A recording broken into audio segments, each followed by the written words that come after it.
অজান্তে ভালোবেসেছি তোকে। লেখিকা রুদ্রিকা বেদী। পর্ব 11। কেন অমনভাবে খাচ্ছ কেন? শিশিরের প্রশ্নে রূপকথা চুপ হয়ে গেল। রূপকথা মুখ নিচু করে বসে রিল। শিশির রূপকথার দিকে চেয়ে আছে। রূপকথার মুখ ফ্যাকাসে। শিশির বুঝল ব্যাপারটা গুরুতর। সে তার তর্জনী আঙ্গুল দিয়ে রূপকথার থুতনি ধরে মুখটা উঁচু করল। নিজে রূপকথার দিকে হালকা ঝুঁকে গিয়ে গাঢ় এবং ঘোর লাগানো কণ্ঠে বলে, আমার কাছ থেকে কোনো কিছু লুকানোর কোনো দরকার নেই। রূপকথা শিশিরের চোখের দিকে চেয়ে রিল। রূপকথার পেটে হঠাৎই মোচড় দিয়ে উঠল। সে ঢোক গিলে, তবে চোখ সরাতে পারে না শিশিরের চোখ থেকে। একটা আকর্ষণ কাজ করছে ওই চোখে। রূপকথা চোখের পলক না ফেলে নরম সুরে বলে, খাওয়া দাওয়া করার মতো খাবারই পেতাম না। কখনো দিত না। যেটুকু দিত সেটাতেও পেট ভরানোর মতো ছিল না। কিন্তু আমার কাছে তো ওইটুকু খাওয়া ছাড়া উপায় থাকত না। তাই অল্প খেতে খেতে এখন বেশি খেতে পারি না। রূপকথার কথা শেষ হতেই শিশিরের হাতের তালু বন্ধ হয়ে আসল। চোয়াল শক্ত হয়ে উঠল। রূপকথা সেই দিকে তাকিয়ে আটকে উঠে। শিশিরের চোখে মুখের আগের লাল আভা স্পষ্ট। ঘাড়ে শিরা উপশিরাগুলো স্পষ্ট। রূপকথা ছোট করে ঢোক গিলে সোজা হয়ে বসে। আগে পিছে কিছু না ভেবে প্লেট থেকে ব্রেড এর এক অংশ তুলে মুখে দিল। রূপকথা এই কারণেই শিশিরকে সব কথা বলতে ভয় পাচ্ছিল। শিশির রূপকথার দিকে তাকিয়ে বলল, জোর করে আর খেতে হবে না। রূপকথাও সঙ্গে সঙ্গে থেমে গেল। সে শিশিরের দিকে না তাকিয়ে মাথা নাড়াল। গাড়ি উঠা পর্যন্ত শিশির রূপকথার সঙ্গে কোনো কথা বলল না। রূপকথা মনে মনে নিজেকে দোষী সাব্যস্ত করে বলতে লাগল, কি দরকার ছিল বলার? লোকটার ভালো মুড একদম খারাপ করে দিলাম। রূপকথা ভাবতে লাগল কিভাবে শিশিরের মুড ভালো করে যায়। কিন্তু তার মাথায় কিছুই আসতেই চাচ্ছে না। শিশিরের দিকে তাকালো রূপকথা। শিশির স্থির দৃষ্টিতে সামনে তাকিয়ে গাড়ি চালাচ্ছে। রূপকথা বেলি ফুলের দিকে তাকিয়ে ঠোঁটের কোণে হাসি ফুটিয়ে বল, আজকের আবহাওয়া কত সুন্দর তাই না? হুম, সুন্দর, শিশির উত্তর দিল। শিশিরের উত্তর দেওয়াতে রূপকথা একটু স্বস্তি পেল। ইয়াক কথা বলছে। রূপকথা উৎসাহিত হয়ে উঠল। তার মুখে একগাল হাসি। সে শিশিরের উদ্দেশ্যে বলে, রাগ করে আর থাকবেন না। ইয়া হয়ে তা হয়ে গেছে। এখন তো আমি ভালো আছি, তাই না? শিশির রূপকথার দিকে তাকাল। রূপকথা মুখশ্রী দেখে শিশির চেয়ে তার গাম্ভীর্যপূর্ণ চাহনি বজায় রাখতে পারল না। সে হাসল, তারপর হাসল, তবে ভুলল না। শিশির বুঝতে পারছে পরিবেশটা ভারী হয়ে রয়েছে। সে পরিবেশটা হালকা করতে ঠোঁটে হালকা হাসি ফুটিয়ে রূপকথার চোখ রেখে শুধায়, আচ্ছা, একটা প্রশ্ন করব? জি করুন, রূপকথা শিশিরের দিকে তাকিয়ে বলে। ফোনের পাসওয়ার্ড আইসক্রিম কেন? শিশিরের প্রশ্নে রূপকথার মুখের হাসি হঠাৎ উধাও হয়ে গেল। মুখের চাহনিতে এসে ভর করে একরাশ লজ্জা। সে শিশিরের দিক থেকে চোখ সরিয়ে নিল। আমতা আমতা করে বল, আসলে আইসক্রিম পছন্দ করি না, তাই ওইটা দিয়েছি। শিশির অবাক হল। সে বিস্মিত দৃষ্টিতে তাকিয়ে অট্টহাসিতে ফেটে পড়ল। শিশির গাড়ি এক সাইডে পার্ক করল। গাড়ি থামতেই রূপকথা অবাক হয়ে জিজ্ঞেস করে, গাড়ি থামালেন কেন? শিশির তার সিট বেল্ট খুলে রূপকথার দিকে ঝুঁকে আসল। রূপকথা ঢোক গিলে পাথরের মতো বসে রইল। শিশির মুচকি হেসে উত্তর দেয়, মনে হচ্ছে এই কথোপকথনটা অনেক মজার হবে। গাড়ি চালাতে চালাতে ঠিকমতো এনজয় করতে পারব না, তাই গাড়ি থামালাম। রূপকথা কিছু বুঝে উঠতে পারল না। সে ফ্যাল করে চেয়ে রইল শিশিরের দিকে। শিশির সেই দিকে তাকিয়ে হাসে। রূপকথার গালে আলতো করে স্পর্শ করে হাসকি স্বরে বলে, আমি ভাবতাম মেয়েরা আইসক্রিম তাদের জীবন থেকেও বেশি ভালোবাসে, বাট তুমি দেখছি আইসক্রিমই পছন্দ করো না। আমি সব মেয়েদের মধ্যে পড়ি না। আমি হাতে গোনা কিছু মেয়েদের মধ্যে পড়ি, যারা আইসক্রিম পছন্দ করে না। শিশির ব্যঙ্গ করা রূপকথা ঠিক ধরতে পেরেছে, তাই সে মুখ ফুলিয়ে উত্তরটি দিল। শিশির ঠোঁট কামড়ে ধরে। শিশির তার ডান হাত দিয়ে রূপকথার কোমর জড়িয়ে ধরে। রূপকথার শরীরে মুহূর্তেই শিহরণ খেলে গেল। সে চমকে তার স্বামীর দিকে তাকাল। দুজন একদম কাছে। দুজন গরম বাতাস ঠিক উপলব্ধি করতে পারছে দুজনে। রূপকথার নিঃশ্বাস ভারী হয়ে আসল। ঘন ঘন নিঃশ্বাস ফেলছে সে। শিশির ধীরে ধীরে রূপকথার কানের কাছে নিয়ে ধরল। গলার স্বর একদম খাদে নামিয়ে ফিস ফিস করে বলে, আমি জানতাম মানুষ পছন্দের জিনিসের নামগুলো পাসওয়ার্ডে দেয়, তুমি দেখছি অপছন্দের জিনিসগুলোর নাম দেয়। আমার জীবনে পছন্দের জিনিস বলতে কিছুই নেই। অপছন্দের জিনিসের নাম আমি সহজে ভুলি না, তাই পাসওয়ার্ডে দিয়েছি। রূপকথা যেন যন্ত্রের মতো বলে গেল তার কথাগুলো। শিশির মুখ তুল। রূপকথার চোখে চোখ রাখল। গাত চাহানি শিশিরের। রূপকথা বুঝল, তার উত্তর শিশিরের মোটেও পছন্দ হয়নি। শিশির রূপকথাকে আরও জোরে চেপে ধরল নিজের সঙ্গে। শিশির গাত কণ্ঠে বলে, তোমার জীবনের পছন্দের কিছু নেই। রূপকথা হাসে। তার আর ভয় করছে না। সে শিশিরের দিকে তাকিয়ে রিল কিছুক্ষণ। শিশিরের মুখ অনুভূতি শূন্য। লাল হয়ে গেছে। এবার রূপকথা শিশির কানের কাছে মুখ নিয়ে ফিসফিস করে বলে, আপনি আমার কথা ঠিক করে শুনেননি। আমি বলেছি পছন্দের কোনো জিনিস নেই। আপনি কি জিনিসের মধ্যে পড়েন? আপনি তো প্রত্যেকটা মেয়ের স্বপ্নের রাজকুমার। শিশিরের মুখে মুচকি হাসি। রূপকথা শিশিরের দিকে তাকায়। শিশির হাসকি স্বরে বলে, প্রত্যেকটা মেয়ের স্বপ্নের রাজকুমার হতে হবে না। তোমার স্বপ্নের রাজকুমার কিনা সেটা বলো। আমি কিছু বলবো না। যা বলার আমি বলে দিয়েছি। বলে রূপকথা ফিক করে হেসে ফেলে। শিশির রূপকথার সিট বেল্ট খুলে দেয়। তারপর নিজের কাছে টেনে নেয়। রূপকথার চুলের ভাঁজে হাত ঢুকিয়ে হাসকি স্বরে বল, তাহলে আমিও যা বুঝার বুঝে নিয়েছি। বলে রূপকথার ঠোঁটের কাছে অগ্রসর হতে লাগল শিশির। রূপকথা শিশিরকে এত কাছে আসতে দেখে চোখ বুজে নিল। শিশির রূপকথার গালে আলতো করে আদর করে ঠোঁটের সঙ্গে ঠোঁট মিশিয়ে দিল। তাদের প্রথম ভালোবাসা। এতটা কাছে এই প্রথমই। অদ্ভুতভাবে দুজন একে অপরের দিকে এক মহাকর্ষণ বলে আকৃষ্ট হচ্ছে। বয়সের তফাৎ দুজনের ভালোবাসায় বিন্দুমাত্র ভাঙন ধরাতে পারল না।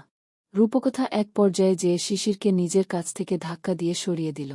কতক্ষণ তার একে অপরের প্রেমের উষ্ণতায় ডুবেছিল খেয়াল নেই। শিশির রূপকথার ধাক্কায় প্রায় হকচকিয়ে উঠল। রূপকথার দিকে তাকায়। রূপকথা লজ্জা লাল হয়ে বসে আছে এবং তার ঠোঁটে লেগে রয়েছে একটা হাসি। শিশির অসহ্য দৃষ্টিতে তাকিয়ে বলে, এটা কি হলো? রূপকথা মিট মিট করে হাসতে হাসতে বলে, বাসরটাও কি এখন এই গাড়িতে সেরে ফেলবেন?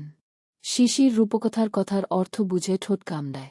সে রূপকথার সিটের সঙ্গে হাত রেখে রূপকথার দিকে ঝুঁকে পড়ে বলে, তুমি হ্যাঁ বললে আমার কোনো আপত্তি নেই। চুপ করবেন। ভর দুপুরে উল্টাপাল্টা কাজকর্ম। বাড়ি চলুন। রূপকথার ভীষণ লজ্জা লাগে। সে শিশিরের দিকে আর তাকাতে পারছে না। সে নিচে তাকিয়ে বলে। শিশির হাসতে হাসতে নিজের সিটে সোজা হয়ে বসে সিট বেল্ট লাগিয়ে গাড়ি স্টার্ট দেওয়ার প্রস্তুতি নিতে লাগল। তখনই রূপকথা বলে, গাড়ি চালানোর আগে ঠোঁটটা মুছে নেন। লিপস্টিক লেগে গিয়েছে। বলে সে জানালার দিকে ফিরে তাকায়। শিশির রূপকথার দিকে মুচকি হেসে বলে, জো হুকুম মেরে আকা। বলে টিস্যু বক্স থেকে টিস্যু নিয়ে ঠোঁটটা মুছে নেয়। টিস্যু পেপারটা সযত্নে নিজের প্যান্টের পকেটে রেখে দিল। সে গাড়িতে স্টার্ট দেওয়ার আগে গান বাজাল। তুমি না ডাকলে আসব না। কাছে না এসে ভালোবাসব না। দূরত্ব কি ভালোবাসা বাড়ায়, নাকি চলে যাওয়ার বাহানা বানায়? দূরের আকাশ নীল থেকে লাল। গল্পটা পূর্ণ। ডুবে ডুবে ভালোবাসি। তুমি না বাসলেও আমি বাসি। ডুবে ডুবে ভালোবাসি। তুমি না বাসলেও আমি বাসি। এটা কি ছেলেখেলা আমার এই স্বপ্ন নিয়ে? চাইলে ভেঙে দেবে গড়ে দেবে ইচ্ছে হলে। আমি গোপনে ভালোবেসেছি, বাড়ি ফেরা পিছিয়েছি। তোমায় নিয়ে যাব বলে। একবার এসে দেখো, এসে বুকে মাথা রেখ। বুলে দেব চুলে রেখে হাত। দূরের আকাশ নীল থেকে লাল। গল্পটা পুরনো। ডুবে ডুবে ভালোবাসি। তুমি না বাসলেও আমি বাসি। ডুবে ডুবে ভালোবাসি। তুমি না বাসলেও আমি বাসি। চলবে। অজান্তে ভালোবেসেছি তোকে। লেখিকা রুদ্রিকা বেদী। পর্ব 12। গাড়ি এসে থেমেছে আহসান মহলের সামনে। রূপকথা শিশিরের দিকে তাকিয়ে লজ্জা মাখা মুখটা নিয়ে গাড়ি থেকে নামল। সে দৌড়ে বাড়ির ভিতর চলে গেল। শিশির সেই দিকে চেয়ে মুচকি হাসে। সেও সিটবেল্ট খুলে নেমে পড়ল গাড়ি থেকে। আজকের পরিবেশটা ভারী সুন্দর। আকাশে ঝলমলে রোদ হওয়ার সত্ত্বেও আজ যেন রোদ গায়ে লাগছে না। তার সঙ্গে ঠান্ডা বাতাস বয়ে চলেছে। এমন পরিবেশ দেখতে পাওয়া এখন বড়ই দুর্লভ। শিশির বাড়িতে প্রবেশ করল। সে লিভিং রুমে যেতেই দেখল রূপকথা দাঁড়িয়ে আছে। তার মুখের উজ্জ্বল ভাবটা হারিয়ে গেছে। তার সামনে শারমিন আহসান খুশি খুশি মনে কি সব বলছেন। শিশির এগিয়ে গেল। রূপকথার পাশে দাঁড়াল। শিশিরকে দেখে শারমিন আহসান ভূত দেখার মতো চমকে উঠল। সে উঠে দাঁড়ালেন। ছেলেকে উপর থেকে নিচ পর্যন্ত পর্যবেক্ষণ করে বললেন, তুইও চলে এসেছিস। সূর্য দেখছি সত্যিই এখন পশ্চিম দিক দিয়ে ওঠা শুরু করবে। বলে হো হো করে হেসে উঠলেন। শিশির কোনো জবাব দিল না। সে রূপকথার দিকে একবার চাইল। তার দৃষ্টি মেঝেতে।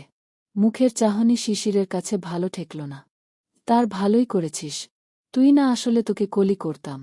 শিশির মায়ের দিকে তাকায়। ভ্রু কুঁচকে জিজ্ঞেস করে, কেন? বেয়ান ফোন করেছিলেন। তোদের আজ রাতে ওনাদের ওখানে ডিনারে ডেকেছেন।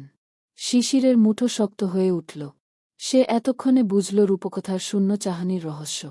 সে মায়ের দিকে গম্ভীর দৃষ্টিতে তাকিয়ে বলে, আমরা যাব না। শিশিরের মুখে না শব্দটি শুনতে শারমিন আহসানের হাসি গায়ের হয়ে গেল। সে ভ্রু কুঁচকে ছেলের দিকে তাকাল। তারপর বলল, কিন্তু বাবু, আমি তো বলে দিয়েছি যে তোর আজ রাতে ওখানে যাবি। মায়ের কথায় শিশিরের চাহনিতে কোনো ভাবান্তর হল না। সে যেমনটা আগে চেয়েছিল ঠিক তেমনি এখনও চেয়ে আছে।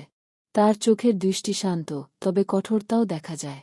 শিশির মায়ের উদ্দেশ্যে কিছু বলতে যাবে তার আগেই রূপকথা ওকে থামিয়ে দিয়ে বল, মা আপনি চিন্তা করবেন না।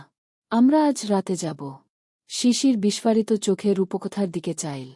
রূপকথা শিশিরের দিকে তাকিয়ে তাকে শান্ত হতে বলল। তারপর সে শারমিন আহসানের দিকে চেয়ে বল, মা আমি উপরে যাচ্ছি। ফ্রেশ হতে। আচ্ছা মা যাও। রূপকথা পাথরের মতো উপরে চলে গেল। শারমিন আহসান যেন কিছু আন্দাজ করতে পারছেন। তিনি এগিয়ে গেলেন ছেলের কাছে। ছেলের মাথায় হাত বুলিয়ে দিয়ে চিন্তিত স্বরে বললেন, কিছু কি হয়েছে? অনেক কিছু হয়েছে মা, তবে তোমাকে পরে সব খুলে বলবো। বলে সেও উপরে চলে গেল। শারমিন আহসান চেয়ে রইলেন ছেলের দিকে। একদিকে তার মাথায় বিভিন্ন চিন্তা, অন্যদিকে ছেলের এমন পরিবর্তন দেখে তার আনন্দ লাগছে। চোখের কোণে হালকা জল দেখা দিল তার। তুমি রাজি কেন হলে যেতে? ঘরে ঢুকতেই শিশির গম্ভীর স্বরে জিজ্ঞাসা করল, খাটে চুপচাপ বসে থাকা রূপকথার উদ্দেশ্যে। রূপকথা চোখ তুলে তাকায়। তার চোখের বিষণ্ণতা। তারপরও সে হাসে। উঠে দাঁড়ায়। এগিয়ে আসে শিশিরের কাছে। মাথা নিচু করে বলে, মা যেহেতু হ্যাঁ বলে দিয়েছেন, সুতরাং আমাদের ওখানে যাওয়া উচিত। যদি না যায় তাহলে মায়ের কথার অপমান করা হবে। কারা করবে? মিস্টার চৌধুরী। তাতে আমার বিন্দুমাত্র যায় আসে না রূপকথা। কিন্তু আমার আসে। আমার শাশুড়ির অপমান বা আমার বরের কেউ অপমান করলে সেটা আমার অপমান হবে। আপনাদের সম্মান মানে আমার সম্মান। আমি চাই না আমার জন্য সেটা নষ্ট হোক। রূপকথা প্রতিবাদ যেন শিশিরকে কিছুক্ষণের জন্য নিস্তব্ধ করে দিয়ে গেল। সে অপলক চোখে চেয়ে রিল সামনে দাঁড়িয়ে থাকা রূপবতী নারীটির দিকে। সে শুধু দেখতেই সুন্দর নয়, তার চিন্তাধারা তারই মতো উচ্চ এবং সুন্দর। এমন দৃঢ়তা আগে কখনো রূপকথার মুখ থেকে শুনেনি শিশির। সে আর কোনো কথা বলল না। এমন কথার উপর প্রতিবাদ করা মানায় না শিশিরের। সে মুচকি হেসে রূপকথার চুপসে আসা মুখটা নিজের দুই হাতের তালুতে মুখ এগিয়ে এনে রূপকথার চোখে চোখ রাখে। এখন কোনো কথা নাই। সবই যেন চোখে চোখ আদান প্রদান হচ্ছে। বেশ অনেকক্ষণ একে অপরের গাঢ় দৃষ্টিতে চেয়ে রিল। তারপর শিশির রূপকথার কপালে গাঢ় চুম্বন আঁকল। রূপকথার চুল কানের কাছে গুজে দিয়ে বল, ঠিক আছে, তুমি রেডি হয়ে নিও। রূপকথা হাসার চেষ্টা করে। তবে তার মন হাসতে পারল না। মুখে যেতে বললেও তার মন যেন বিন্দুমাত্র সায় দিচ্ছে না। কিন্তু এখন কিছু করার নেই। যেতে তো হবেই। আশরাফ চৌধুরী লিভিং রুম দিয়ে পায়চারি করছে। কপালে তার চিন্তার ভাঁজ। বারংবার ঘড়ির দিকে তাকাচ্ছে। সবে মাত্র সন্ধ্যা, ঘড়িতে ৬টা ৪৫ বাজে। এখনও আরও ১ ঘণ্টা। সোনিয়া চৌধুরী রান্নাঘরে তদারকি করছেন। আজ সবকিছু শিশিরের পছন্দের তৈরি হচ্ছে। রান্নায় কোনো ধরনের সমস্যা না হয় তাই সবই চোখের সামনে তৈরি করার অর্ডার। সোনিয়া চৌধুরী কিচেন তদারকি করলেও তার চোখ সামনে আশরাফ চৌধুরীর দিকে। ওপেন কিচেন থেকে স্বামীকে স্পষ্ট দেখা যাচ্ছে। সোনিয়া চৌধুরী কিচেনে কাজ করা সকল চাকরদের সব কিছু বুঝিয়ে দিয়ে বেরিয়ে আসলেন কিচেন থেকে। স্বামীর দিকে এগিয়ে গেলেন। আশরাফ চৌধুরী তখনও হাঁটছেন। সোনিয়া চৌধুরী বরের সামনে দাঁড়িয়ে পড়লেন। আশরাফ চৌধুরীকে ধরে সোফায় বসিয়ে দিলেন, তারপর বললেন, এখানে চুপ করে বসো। কখন থেকে দেখছি এখান থেকে সেখানে করছ। এত চিন্তা করলে তো বিপি হাই হয়ে উঠবে। তুমি বুঝবে না সোনিয়া। শিশিরকে বোঝাতে না পারলে আমাদের বিজনেস ডুবে যাবে। ভেবেছিলাম রূপকথার বিয়ে শিশিরের সাথে হলে আমাদের বিজনেসে সুবিধা হবে। সব প্রজেক্ট কোনো চিন্তা ছাড়াই আমাদের হয়ে যাবে, বাট এখন এই মেয়েটার জন্য সব শেষ। অপয়া কোথাকার। সব কিছু শেষ করে দে। জন্মের সময় যদি মরে যেত। আশরাফ চৌধুরী গর্জে উঠলেন। সোনিয়া চৌধুরী আশরাফ চৌধুরীকে শান্ত করতে তার মাথায় হাত বুলিয়ে দিলেন আর বললেন, উফ, থামো, বাচ্চা মেয়ে ভুল হয়ে গেছে, তাই নিয়ে এমন ভাবে বলতে হয়। যাই হোক, শিশির তো আসছে, আমি রূপকথাকে সরিয়ে নিয়ে যাব, তখন তুমি শিশিরকে বুঝিয়ে বলো। তাই করতে হবে। আশরাফ চৌধুরী মাথা নাড়ালেন। সোনিয়া চৌধুরী বরের মাথায় হাত বুলিয়ে দিতে লাগলেন। আশরাফ চৌধুরীর চোখের অগোচরে সোনিয়া চৌধুরীর মুখে বিজয়ের হাসি ফুটে উঠল। শিশির লিভিং রুমে তৈরি হয়ে বসে আছে। হাতে তার ফোন। কোনো দরকারি ফাইল দেখছে খুঁটিয়ে খুঁটিয়ে। সে মূলত রূপকথার জন্য অপেক্ষা করছে। রূপকথা তৈরি হয়ে আসলেই তারা বেরিয়ে পড়বে। 5 মিনিট পর শিশিরের কানে পায়ের শব্দ ভেসে আসল। রূপকথার পায়ের পায়েলের শব্দ। শিশির ফোন থুজেই সিডির দিকে তাকাল। রূপকথা নামছে। মেরুন রঙের কাতান শাড়ি পরেছে। আঁচল ছেড়ে দেওয়া।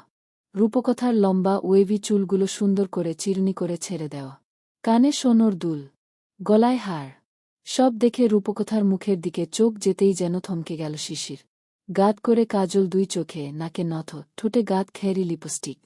ফর্সা বর্ণের এই মুখ যে দেখবে সে আর চোখ সরিয়ে নেওয়ার সামর্থ্য রাখবে না। শিশির এগিয়ে গেল সিডির সামনে। রূপকথার দিকে তার হাত এগিয়ে দিল। রূপকথা লজ্জা লাল হয়ে উঠে। সে হাত এগিয়ে শিশিরের হাতের উপর রাখে। রূপকথা ধীরে ধীরে নিচে নেমে শিশিরের কাছে এসে দাঁড়ায়। শিশির তার চোখ সরাতে পারছে না। রূপকথার গালে ছুঁয়ে দিয়ে বলে, আজকের যাওয়াটা কি কোনোভাবে ক্যান্সেল করা যাবে না? আজকের রাত আমি শুধু তোমাকে দেখতে চাচ্ছি। রূপকথা লাজুক ভঙ্গিতে হাসে। তারপর নরম স্বরে বলে, অন্য কোনোদিন দেখে নিবেন, আজ থাক।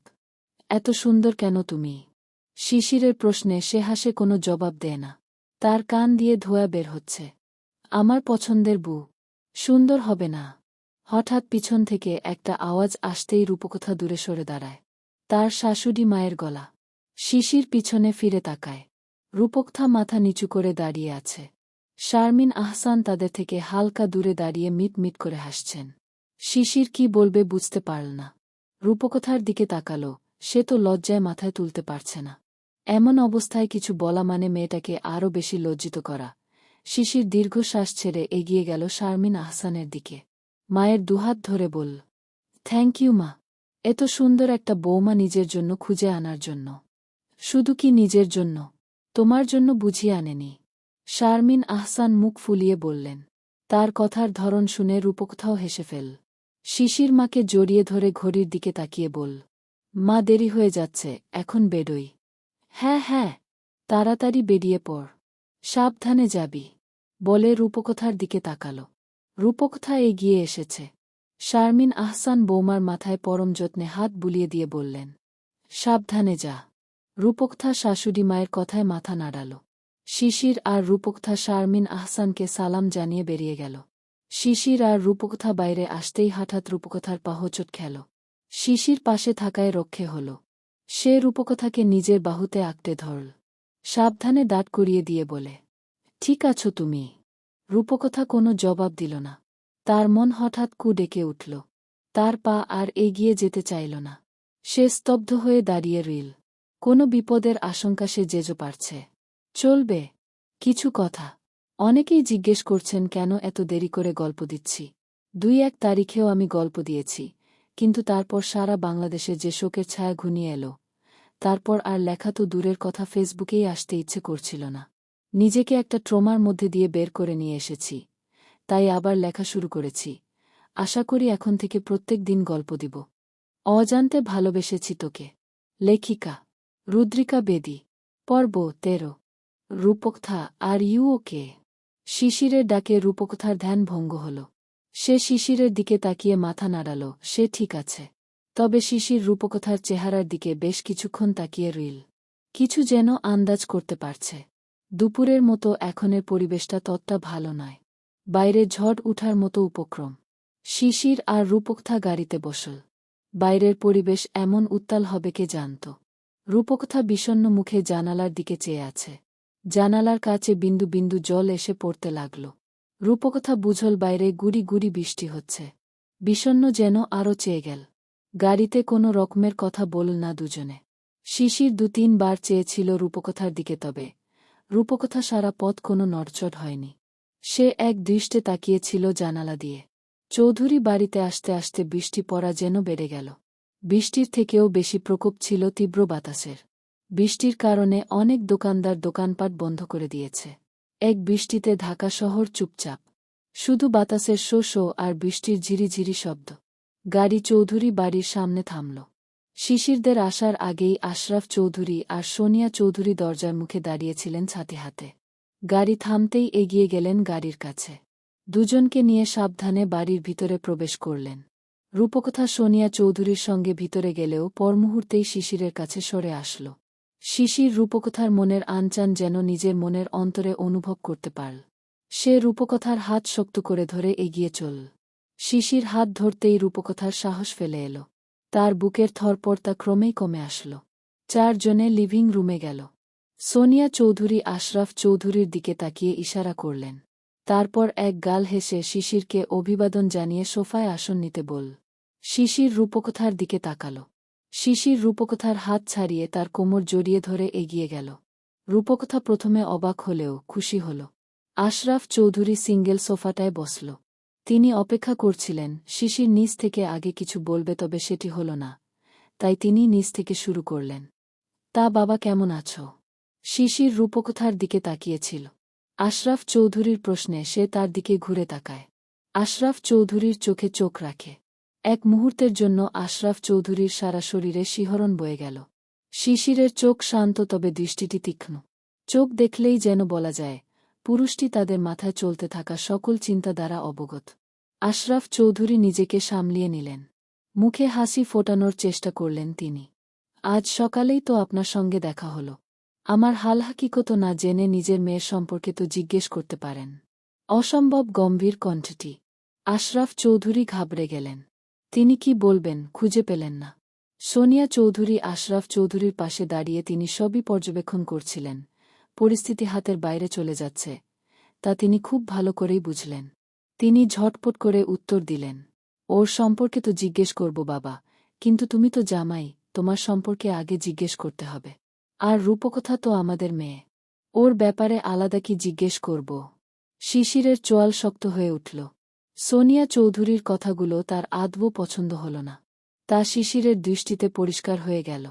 তার শান্ত দৃষ্টি হঠাৎই পরিবর্তন হয়ে কড়া দৃষ্টিতে পরিণত হল। সোনিয়া চৌধুরী আশরাফ চৌধুরীর দিকে তাকালেন। তিনিও কিছু বলার মতো পরিস্থিতি নেই। ভুল বললেন মিসেস চৌধুরী, রূপকথা আপনাদের মেয়ে নয়, আর সে এখন চৌধুরীদেরও কেউ নয়। সে রূপকথা আরশিয়ান আহসান। আহসান পরিবারের একমাত্র ছেলের বউ। আমার বউ? রূপকথা চোখ তুলে তাকালো শিশিরের দিকে। লোকটা রূপকথার নামের পাশে নিজের নাম নিয়ে ভীষণ আকারে অবশেষ। তবে এই অবশেষণে একটা গভীর ভালোবাসা, শক্তি এবং একান্তই নিজের স্বামীর হওয়ার অধিকার লুকিয়ে আছে। রূপকথা মুগ্ধ দৃষ্টিতে চেয়ে আছে। সেও মনে মনে বিটবিট করে নিজের নামটা বল, রূপকথা আরশিয়ান আহসান। রূপকথার মন খুলে চেঁচিয়ে উঠতে ইচ্ছে করছে, খিলখিল করে হাসতে ইচ্ছে করছে, পাশে বসে থাকা লোকটাকে জাপটে ধরতে ইচ্ছে করছে। তবে তার কোনোটাই করার মতো পরিস্থিতি তারা এখন নেই। রূপকথা নিজের ইচ্ছেগুলোকে গুছিয়ে মনের কুঠিরে রেখে দিল। কোনো একদিন এই সব ইচ্ছে সে একে একে পূরণ করবে। তুমি এমন ভাবে কেন কথা বলছো বাবা? সোনিয়া চৌধুরী ঘাবড়ে প্রশ্নটা করল। শিশির অনীহার সঙ্গে হাসল। তারপর বলল, আমি মানুষটাই এমন, ভদ্রদের সঙ্গে ভদ্র, অভদ্রের সঙ্গে অভদ্র। সোনিয়া চৌধুরীর চোখ বেরিয়ে আসতে চাইল। গলা শুকিয়ে কাঠ। তিনি রূপকথার দিকে তাকালেন। রূপকথার মুখে তৃপ্তির একটা হাসি লেগে রয়েছে। সোনিয়া চৌধুরীর গা জ্বলে উঠল। তিনি আর কথা বাড়ালেন না। তিনি প্রসঙ্গ পাল্টিয়ে বললেন, অনেক রাত হয়েছে, খাবারও তৈরি, তোমরা হাত মুখ ধুয়ে নেও। আমি খাবার দিচ্ছি। আচ্ছা, খাবারে আবার বিষ মিশিয়ে রাখেননি তো? শিশিরের প্রশ্নে সবাই হকচকিয়ে যায়। স্বয়ং রূপকথা পছন্দ ফ্যাল ফ্যাল করে চেয়ে থাকল। সে লোকটার মতিগতি ঠিক বুঝে উঠল না। রূপকথা মনে মনে আওড়াতে থাকল, বিষ না দিয়ে থাকলেও আপনার এই প্রশ্নে সত্যি এবার বিষ দিয়ে দেবে মানে? সোনিয়া চৌধুরী আতঙ্ক হয়ে উঠলেন। শিশির তাচ্ছিল্যের হাসি হেসে বলে, মানে আমার ট্রাস্ট ইস্যু আছে। সহজে কাউকে বিশ্বাস করতে পারি না, নিজেকেই পারি না। আপনাদের তো দূরের কথা, এই জন্যই সিওর হয়ে নিচ্ছি। সোনিয়া চৌধুরী আশরাফ চৌধুরীর মুখ চাওয়া চাহি করতে লাগলেন।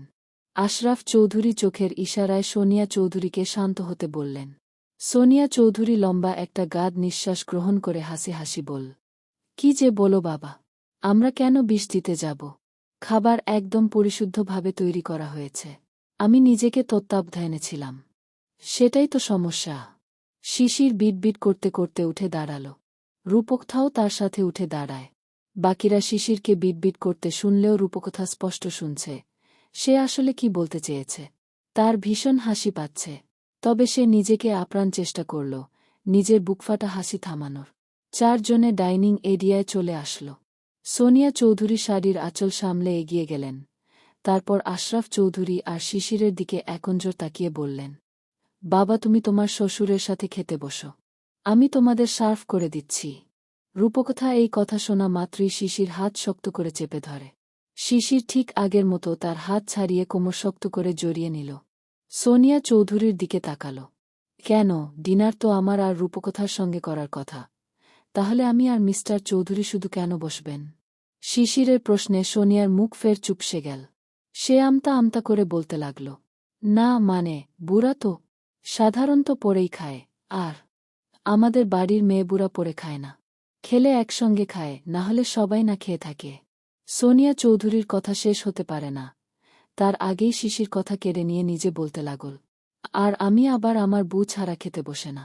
এমনিতেও রূপকথা খায় পাখিদের ন্যায়, তারপর যদি একা একা এখানে খেতে বসে তাহলে তো ওর খাওয়াই হবে না। চলবে? অজান্তে ভালোবেসেছি তোকে। লেখিকা রুদ্রিকা বেদী। পর্ব ১৪। শিশিরের কথা শুনে সবাই কিছুক্ষণ চুপ করে রইল। রূপকথার চোখ যেন শিশিরের দিকে থেকে সরতে নারাজ। সে মুগ্ধ নয়নে তাকিয়ে আছে।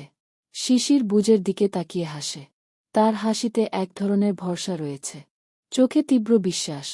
রূপকথার মনে হতে লাগল সে এই পৃথিবীর সবচেয়ে সুখী এবং ভাগ্যবতী মেয়ে। ঠিক আছে, তাহলে রূপকথা তুমিও বসো। সোনিয়া চৌধুরী রূপকথার দিকে তাকিয়ে নরম স্বরে বলতে চাইলেন, তবে তার নরম কণ্ঠ ঠিক নরম হতে চাইল না। শিশির সোনিয়া চৌধুরীর দিকে তাকিয়ে তীক্ষ্ণ দৃষ্টিতে বলে, ও তো বসবে। ও আমার সাথে না বসলে আজকের ডিনারটাও হবে না। বলে চেয়ার টেনে রূপকথার দিকে তাকিয়ে ইশারা করল। তাকে বসতে বলেছে। রূপকথা আস্তে করে চেয়ারে বসল। তার পাশেই শিশির বসেছে। আশরাফ চৌধুরী একটি দীর্ঘশ্বাস ছেড়ে বসলেন। বুজের দিকে তাকিয়ে বললেন, খাবার পরিবেশন করো। সোনিয়া চৌধুরী মাথা নাড়িয়ে কিচেনে চলে গেলেন। খাবার সবই শিশিরের পর্যন্ত অনুযায়ী তৈরি করা হয়েছে। এই কারণেই মাটনের আইটেম বেশি। শিশির মাটন পছন্দ করলেও রূপকথা পছন্দ করে না, তা শিশির এই কয়েকদিনে খুব ভালো করে বুঝতে পেরেছে। মাটন খেলে যে রূপকথার পেট ব্যথা করে তাও সে জানে। শিশির রূপকথার দিকে তাকায়। রূপকথার মুখ কালো হয়ে উঠেছে।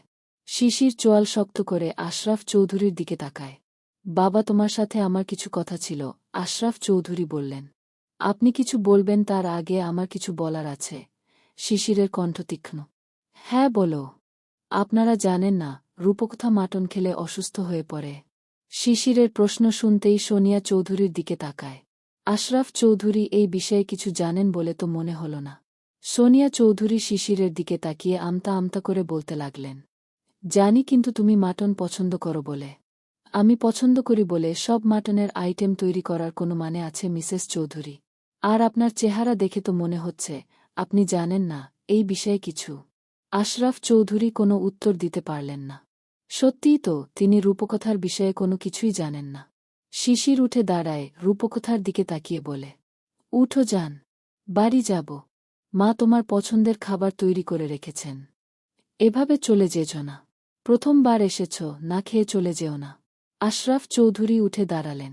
উত্তেজিত কণ্ঠে শিশিরের সামনে দাঁড়িয়ে তাকে আটকানোর চেষ্টা করল। রূপকথা ততক্ষণে শিশিরের হাত ধরেছে। শিশির আশরাফ চৌধুরীর দিকে তাকিয়ে হাসল, ব্যঙ্গের হাসি।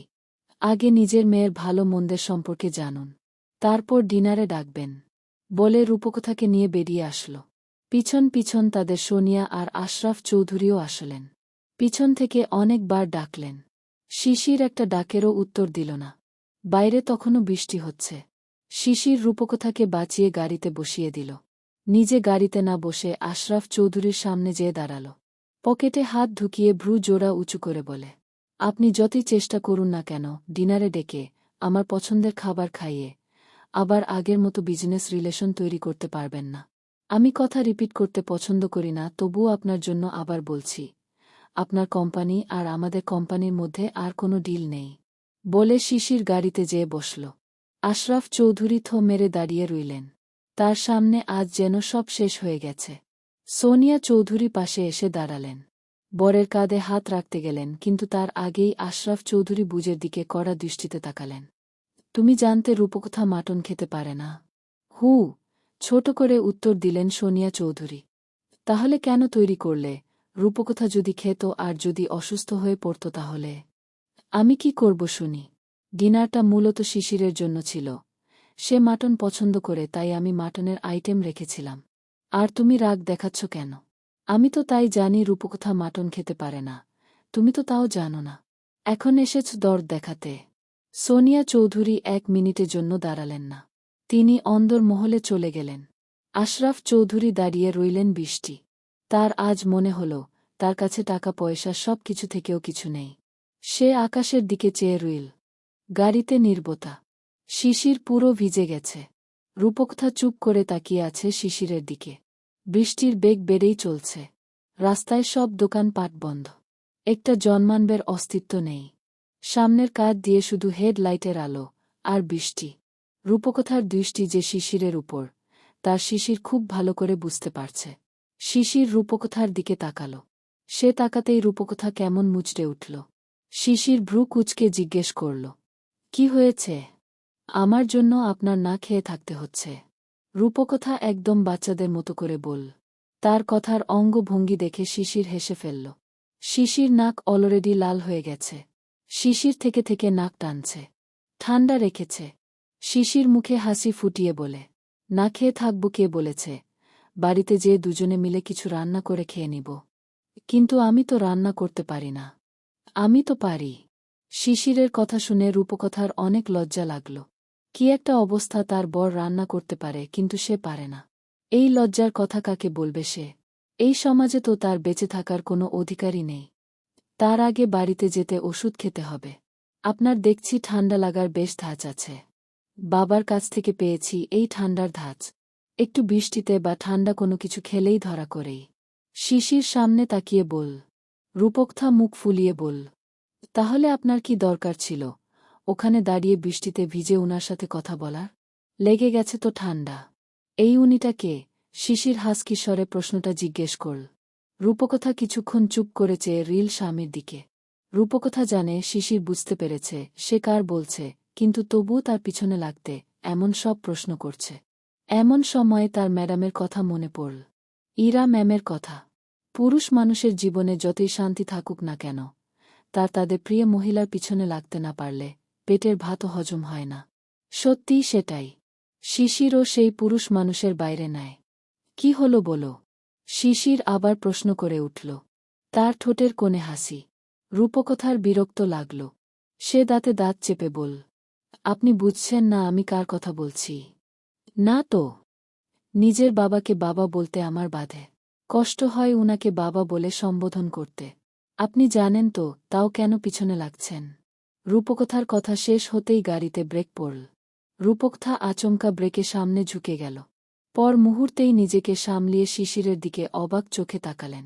ততক্ষণে শিশির তার সিটবেল্ট খুলে রূপকথার দিকে ঝুঁকে এসেছে। শিশির মুখে তার সূক্ষ্ম হাসির। সে রূপকথার গাছ চাহনিতে তাকিয়ে রইল। রূপকথা ছোট করে ধোক গিলে। শিশির রূপকথার এলোমেলো চুল কানের কাছে গুজে দিল। তারপর তার মুখ রূপকথার কানের কাছে নিয়ে ফিসফিস করে বলল, I like your this face baby. তাই তো তোমার পিছনে লাগি। রূপকথা চোখ আকাশে। প্রথমে জান তারপর বেবি। চলবে? অজান্তে ভালোবেসেছি তোকে। লেখিকা রুদ্রিকা বেদী। পর্ব 15। ধুর মিয়া, আমি কি বাচ্চা যে আপনি আমাকে বেবি বেবি করছেন? রূপকথার তিরিক্ষি কণ্ঠস্বরের সঙ্গে কথাগুলো বল। রূপকথার বক্তব্য শুনে শিশির প্রায় ভ্যাবাচাকা খেয়ে গেল। সে ভ্রু কুঁচকে বুজের দিকে তাকাল। বৃষ্টির মধ্যে ঝিরিঝিরি শব্দে গাড়ির মধ্যে দুটো প্রাণ একে অপরের দিকে পরম ভালোবাসায় তাকিয়ে থাকার শ্রেষ্ঠ মুহূর্ত তৈরি হয়েছিল। কিন্তু রূপকথার মেজাজে সব মুহূর্তে পানি ঢেলে গেল। শিশির স্বরে এসে নিজের সিটে সোজা হয়ে বসল। বর তার বুকে ভালোবেসে বেবি সোনা জান বলে ডাকে রূপকথা।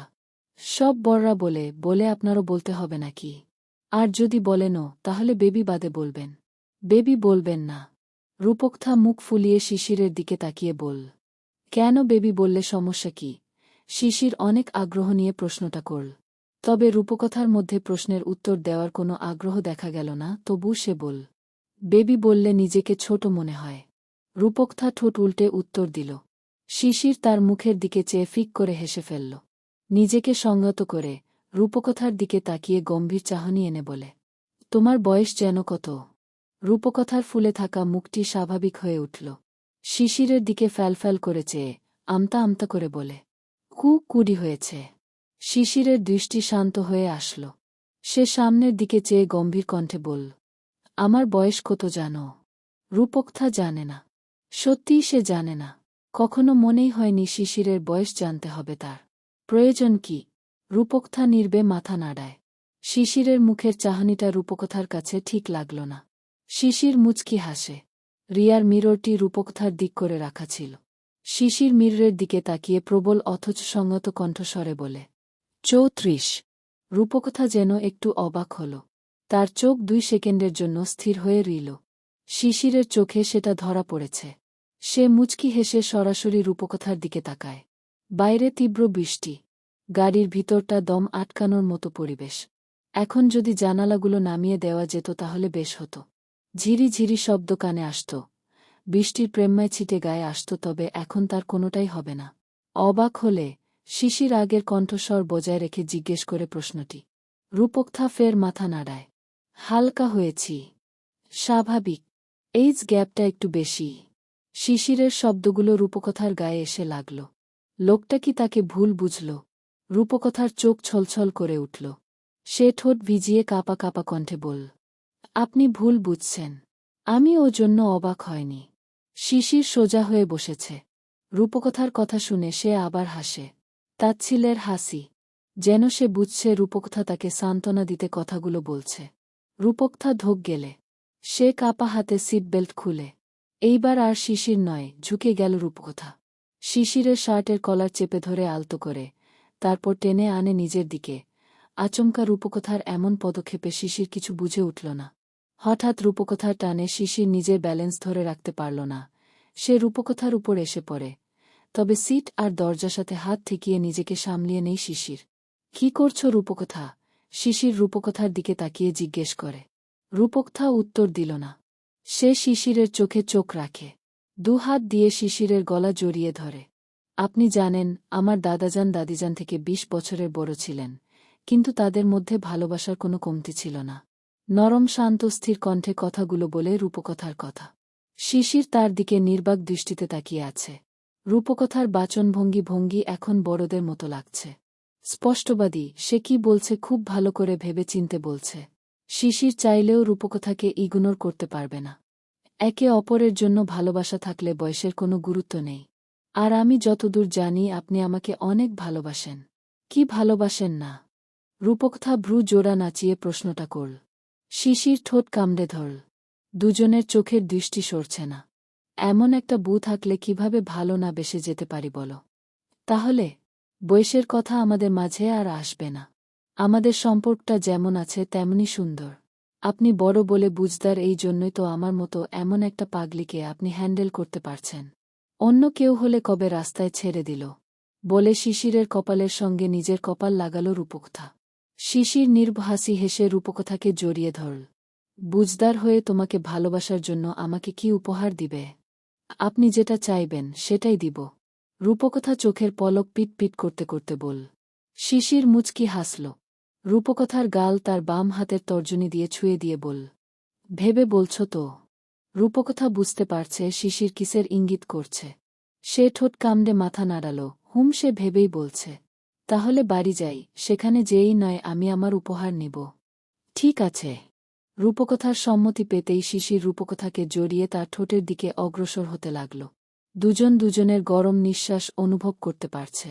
এক পর্যায়ে দুজন গা চুম্বনে ডুবে গেল। বাইরে মুষলধারে বৃষ্টি।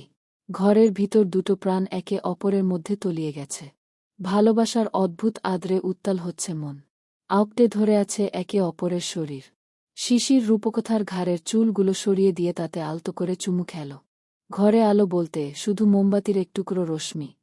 রূপকথা আর শিশিরের শরীরে কাপড়ের একটি সুতো পর্যন্ত নেই। রূপকথা নিজেকে চাদরের তলে লুকিয়ে রেখেছে। শিশির তাকে অনবরত ভালোবাসার উষ্ণতম ঠোঁটের আদরে ভরিয়ে দিচ্ছে। সঙ্গে চলছে তার হাত, উন্মাদের মতো রূপকথার শরীরকে কব্জা করে রাখছে, যেন ছেড়ে দিলেই পালিয়ে যাবে। শিশির এক পর্যায়ে রূপকথার গলার একদম সামনের অংশ মুখ ডুবিয়ে দিল। হঠাৎ রূপকথা শিশিরের চুল ধরে তার নাম নিয়ে চিৎকার করে উঠল। শিশির রূপকথার দিকে তাকাতেই রূপকথা পুরো লাল হয়ে গেল। সে মুখ ঘুরিয়ে নিল। শিশির সেই দৃশ্য দেখে বাঁকা হেসে রূপকথার মুখের উপর এসে পড়া চুলগুলো যত্নে কানের কাছে গুজে দিয়ে বলে, ব্যথা লেগেছে সোনা? না, খুব ভালো লেগেছে। এর তো সব। অমনভাবে কামড়ালে ব্যথা পাব না বুঝি? অমনভাবে কেউ কামড়ায়? রূপকথা শিশিরের দিকে না তাকিয়ে বলল কথাগুলো। শিশির রূপকথার গলায় থাকা লকেট নিয়ে বাচ্চাদের মতো নাড়াচাড়া করছে। রূপকথার কথা শুনি শিশির হাসকি স্বরে বলে, এটা কামড় নয় সোনা, তুমি যে একান্তেই আমার তার চিহ্ন এটা। চুপ করবেন। এখন আমি বাইরে যাব কিভাবে? মা দেখলে কি ভাববে? রূপকথা কান্না মিশ্রিত স্বরে বল। শিশির রূপকথার বুকের উপর মাথা রেখে গভীর নিঃশ্বাস নিয়ে বল, কিছু বলতে হবে না, সবাই এমনই বুঝে যাবে। রূপকথা শিশিরের চুলে হাত বুলিয়ে দিতে লাগল। সে জানালার বাইরে চেয়ে আছে। খোলা জানালা দিয়ে ঠান্ডা বাতাস ভিতরে আসছে, তাতে পুরো ঘর শীতল হয়ে উঠেছে। বাইরে অঝরে বৃষ্টি। আজকের পরিবেশটাই যেন শিশির আর রূপকথার ভালোবাসার সাক্ষী হয়ে রইল। রূপকথা ক্লান্ত হয়ে পড়েছে। সে শিশিরের উপর তার শরীরের সব ভার ছেড়ে দিল। শিশির তাকে দুই বাহুতে জড়িয়ে নিল। রূপকথাকে জড়িয়ে ধরতেই রূপকথার চোখ বুজে আসল। সে শিশিরের বুকে মাথা রেখে ঘুমিয়ে পড়ল। শিশির একাধারে চেয়ে রিল চাতক পাখির ন্যায় তার রূপকথার দিকে। এই যেন সত্যিই এক রূপকথার জগৎ। চলবে। লেখিকা কিছু জানে না। সে ঘুমাচ্ছে। অজান্তে ভালোবেসেছি তোকে। লেখিকা রুদ্রিকা বেদী। পর্ব ১৬। তুমি আমার স্বপ্নসারথী। জীবনে তুমি সেরা সত্যি। তুমি আমার স্বপ্নসারথী। জীবনে তুমি সেরা সত্যি। কোনো এক রূপকথার জগতে তুমি তো এসেছ আমারই হতে। কোনো এক রূপকথার জগতে তুমি চিরসাথী আমার জীবনের। এই পথে রূপকথা ঝাপসা দৃষ্টিতে চারপাশটা পর্যবেক্ষণ করল। ঘরে গান বাজছে। তাতেই রূপকথার ঘুম ভেঙে গিয়েছে। সে ধীরে ধীরে উঠে বসল। খাটের সাথে আধশোয়া হয়ে বসে সামনে তাকাতেই দেখল শিশির একটি নেভি ব্লু কালারের শার্ট পরে সোফায় বসে আছে। সোফার সঙ্গে হাত ঠেকিয়ে তাতে মাথা রেখে চিন্তিত ভঙ্গিতে বসে আছে। দৃষ্টি রূপকথার দিকে। শিশিরের দৃষ্টিতে দুষ্টুমি খেলা করছে। রূপকথা লাজুক ভঙ্গিতে মাথা নিচু করে নিল। জানালার দিয়ে সকালের মিষ্টি রোদ ভিতরে প্রবেশ করছে। গতরাতে একচেটিয়া বৃষ্টি হওয়ায় আজ সকাল থেকেই যেন পরিবেশটা শীতল হয়ে উঠেছে। রূপকথা জানালার দিক থেকে চোখ সরিয়ে পাশে রেখে দেওয়া তার ফোনটি হাতে তুলে নিল।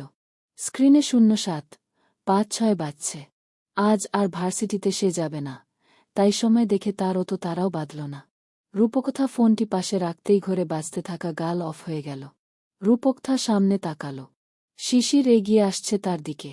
রূপকথা গুটিয়ে নিল নিজেকে। শিশির রূপকথার সামনে বসল, হাসকি স্বরে তার দিকে চেয়ে বল, আমার শার্টটাই তোমাকে অনেক সুন্দর মানিয়েছে।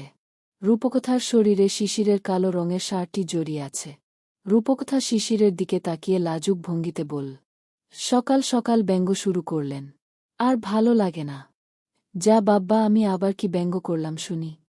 সত্যি, শুধু তাই বলেছি।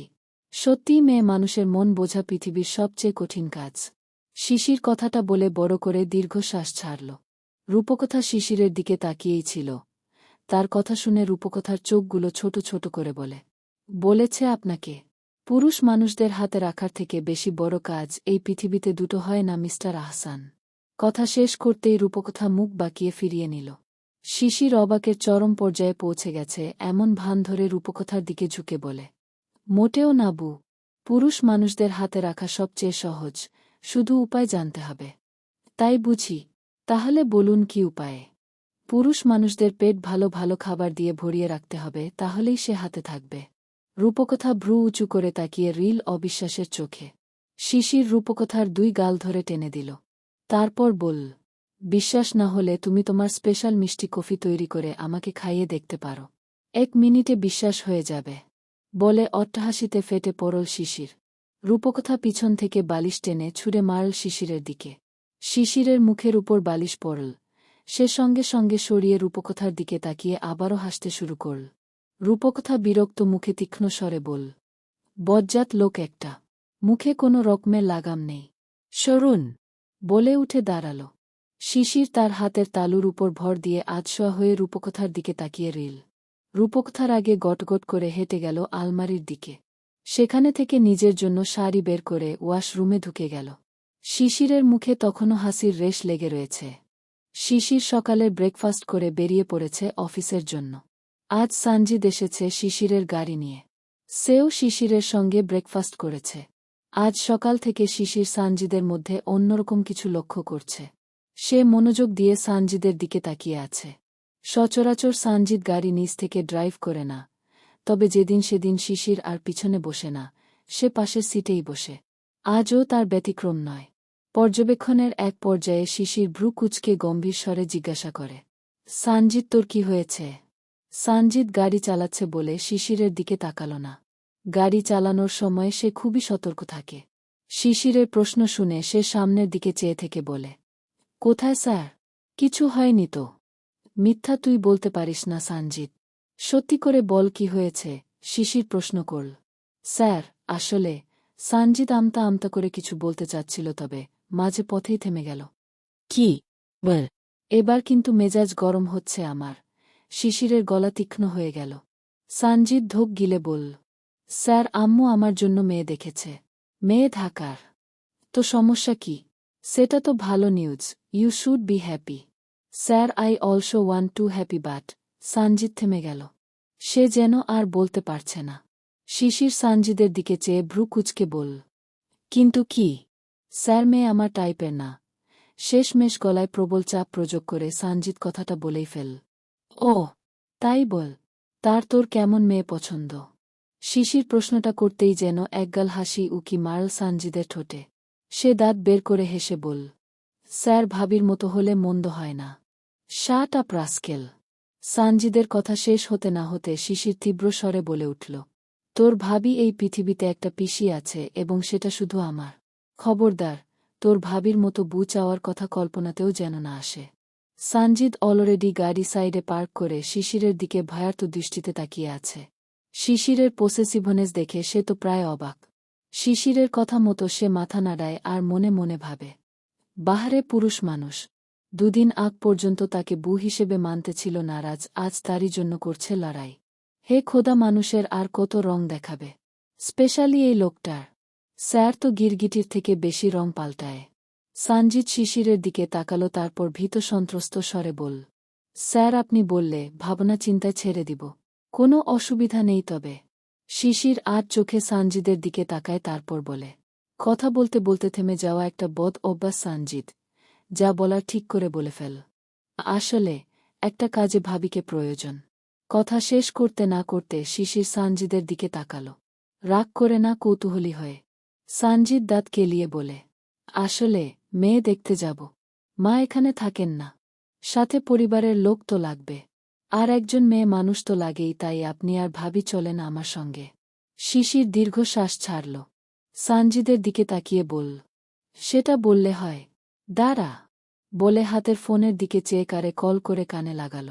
অপর প্রান্ত থেকে কল রিসিভ হতেই শিশির বলল, হ্যালো রূপকথা। জি বলুন। আজকে একটু ফ্রি আছো বিকালে? আছি। কেন? মেয়ে দেখতে যাব। কি? চলবে। অজান্তে ভালোবেসেছি তোকে। লেখিকা রুদ্রিকা বেদী। পর্ব 17। আপনি আবার বিয়ে করবেন? বলে চেঁচিয়ে উঠল রূপকথা। শিশির রূপকথার কথা শুনে কিছুক্ষণের জন্য থো মেরে গেল। সে সানজিদ দিকে চাইল। সানজিদ তার দিকে হা করে জিজ্ঞাসু দৃষ্টিতে তাকিয়ে রয়েছে। শিশির দীর্ঘশ্বাস ছেড়ে রূপকথাকে বল, জি, আমি আবার বিয়ে করছি, এবং মেয়ে আমার খুব পছন্দের। কথাটা কলের অপর প্রান্তে যেতেই কিছুক্ষণের নীরবতা লক্ষ্য করা গেল। অন্যদিকে সানজিদ একটু হলে মাথা গুঁতো খেত। সে প্রায় চমকে লাফিয়ে উঠেছে। শিশির ঠোঁটের কোণে মুচকি হাসি ফুটিয়ে হাসকি স্বরে বলে, হ্যালো রূপকথা, আছো? আজ কিন্তু মেয়ে দেখতে যাব। তুমি পছন্দ করে আনবে তোমার সতীনকে। মা! অপর প্রান্ত থেকে বিরাট জোরে কণ্ঠস্বর ভেসে আসল। শিশির নিজের কানের কাছ থেকে ফোনটাকে কিছুক্ষণের জন্য দূরে নিয়ে ধরল। শিশির ঠোঁট কামড়ে নিজের হাসি আটকানোর আপ্রাণ চেষ্টা করছে। শিশির পুনরায় ফোনটি কানের কাছে ধরল। অপর প্রান্ত চুপ। শিশির ভ্রু কুঁচকে গলায় খাকারি দিয়ে বল, রূপকথা, আছো নাকি অজ্ঞান হয়ে গেছ? কথাটি তীরের বেগে ছুটে লাগল রূপকথার গায়ে। শিশির তা খুব ভালো করে বুঝতে পারল। অপর প্রান্ত থেকে মুহূর্তেই কল কেটে। শিশির সানজিদের দিকে তাকিয়ে কান থেকে ফোনটা নামিয়ে নিল। সানজিদ তার দিকে অসহায় মুখ করে চেয়ে আছে। শিশির লম্বা করে দুবার শ্বাস নিল। সানজিদকে সম্পূর্ণ ব্যাপার বুঝাতে হবে। শিশির সানজিদের দিকে তাকিয়ে কিছু বলতে যাবে তার আগেই তার ফোনটি আবার বেজে উঠল। ফোনের স্ক্রিনের দিকে তাকাতেই দেখল মাদার শারমিন বলে সেভ করা নাম্বারটি জ্বল করছে। শিশির দীর্ঘশ্বাস ছেড়ে বিটবিট করে বলল, হয়ে গেছে, কপালে দুঃখ আছে বলে কলটি রিসিভ করে সে কানে ঠেকাল। অপর প্রান্ত থেকে শারমিন আহসানের তীব্র কণ্ঠ শু করে শিশিরের কাছে এসে ঢুকল। বাবু, এসব আমি কি শুনছি? তুই নাকি বিয়ে করছিস? জি আম্মু, আমি বিয়ে করছি। তোমার ওই বৌমাটিকে আমার পছন্দ নহে, তাই তারই পছন্দে একটি মেয়ে ঠিক করে বিয়েটা সেরে ফেলব। সানজিদ আর নিতে পারছে না। গাড়ির মধ্যে চলছেটা কি? তার স্যারের কি মাথা খারাপ হয়ে গেছে নাকি? এমন আজাইরা কেন বকছে? বিয়ের জন্য তো পাত্রী তার জন্য দেখতে যাবে। এর মধ্যে স্যারের বিয়ের কথা পাহাড়ের কোনো চূড়া থেকে নেমে আসল। সে প্রায় হতাশ হয়ে গাড়ির স্টিয়ারিংয়ের মাথা ঠেকিয়ে দিল। এসব কি বলছিস শিশির? রূপকথা কিন্তু এবার অসুস্থ হয়ে পড়বে। সেই কখন কেঁদে চলছে। কাঁদছে কাঁদুক। যে মেয়ে নিজের বরের উপর বিশ্বাস করে না, তার সঙ্গে আমার আর কোনো সংসার করার ইচ্ছা নেই। শিশির ধীর স্থির কণ্ঠে কথাগুলো বলল।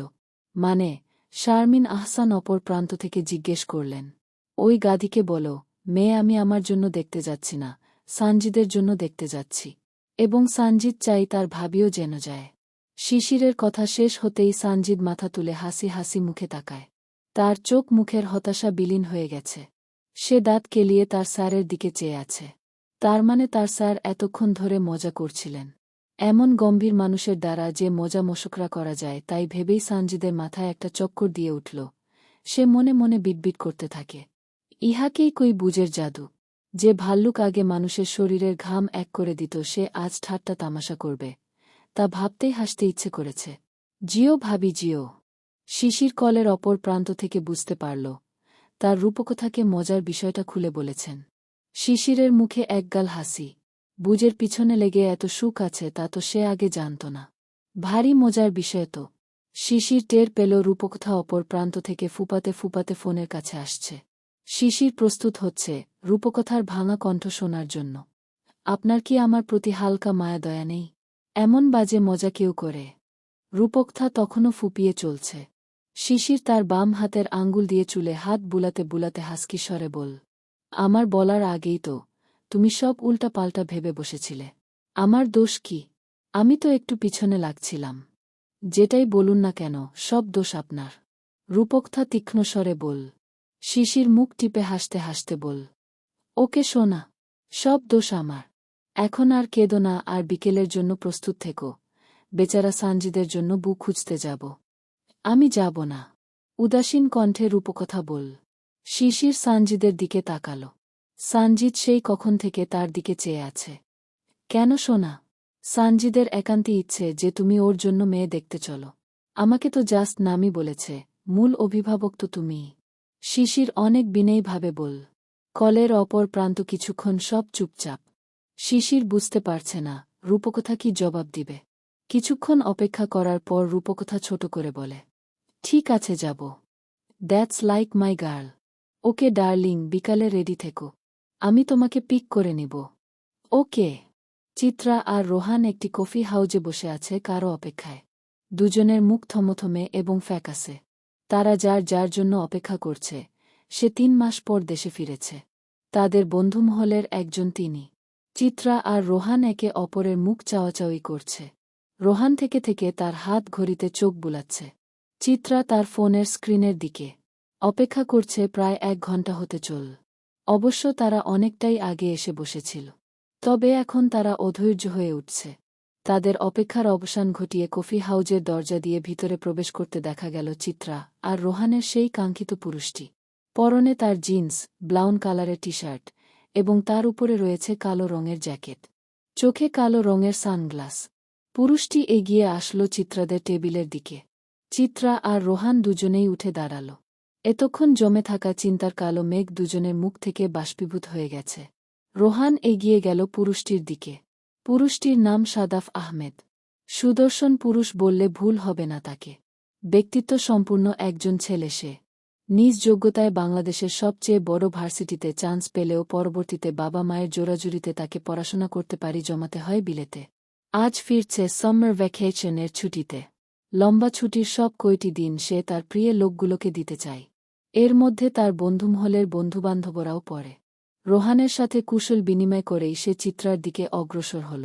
তার চোখ একদিক সেদিক ছুটছে। কাউকে খুঁজছে সে। কাকে খুঁজছে সেটা রোহান আর চিত্রা খুব ভালো করে বুঝছে। রূপকথা খুঁজে রয়েছে সাদাফ। রূপকথা আসেনি। দুজনের মুখ আবার কালো হয়ে উঠল। সাদাফ মুখের চাহনি এতটাই আনন্দিত হয়ে রয়েছে যে তারা সত্যি কথাটা বলতেই সাহস করে উঠতে পারছে না। সাদাফ রূপকথা ভীষণ ভালোবাসে। একটা চিত্রা আর রোহান জানে সেই ভার্সিটির প্রথম দিন থেকে, কিন্তু সাদাফ কখনো বলে উঠতে পারেনি। তাকে বলতে বললে সে বলত, এখনও তো ঢের সময় বাকি আছে। অন্য কোনো সময় প্রপোজ করব। সেই অন্য কোনো সময় এই বাড়ি হওয়ার কথা ছিল। সাদাফ বিলেত থেকে আসার এক সপ্তাহ আগে রোহান আর চিত্রাকে জানিয়ে দিয়েছিল যে সে এই বার ছুটিতে দেশে আসলে তার স্বপ্নের প্রেয়সী, প্রিয়তমা রূপকথাকে তার মনের সুপ্ত বাসনাটি বলবে। তার দীর্ঘ বিশ্বাস রূপকথা তাকে না বলবে না। এমন বিশ্বাস চিত্রা আর রোহানেরও ছিল, কিন্তু সেই কল্পনা আজ শুধুই কল্পনা হয়ে রয়ে যাবে। সাদাফের স্বপ্নের প্রিয়তমা যে অন্য কারোর সঙ্গে সুখের ঘর বেঁধেছে, তাকে কি আর ফিরানো সম্ভব আর চলবে? অজান্তে ভালোবেসেছি তোকে। লেখিকা রুদ্রিকা বেদী। পর্ব 18। সাদাফ প্রশ্নটি করে একদৃষ্টে চেয়ে আছে চিত্রার দিকে। চিত্রার মুখ ফ্যাকাসে।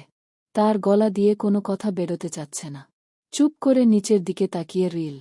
সাদাফ চিত্রা আর রোহানের দিকে তাকিয়ে উৎসাহিত কণ্ঠে আবার জিজ্ঞেস করে, রূপকথা জানে তো আমি এসেছি? রোহান এগিয়ে গেল সাদাফের। রোহানের চাহনিতে চিত্রার মতো হয়ে রয়েছে। সে সাদাফের কাঁধে হাত রেখে একটি দীর্ঘশ্বাস ছেড়ে বল, রূপকথার বিয়ে হয়ে গেছে। সাদাফের কোনো ভাবান্তর হল না, উল্টে সে রোহানের দিকে চেয়ে অট্টহাসিতে ফেটে পড়ল। দুজনে সাদাফের দিকে অবাক বিস্মিত দৃষ্টিতে চেয়ে আছে। হাসছে কেন সাদাফ?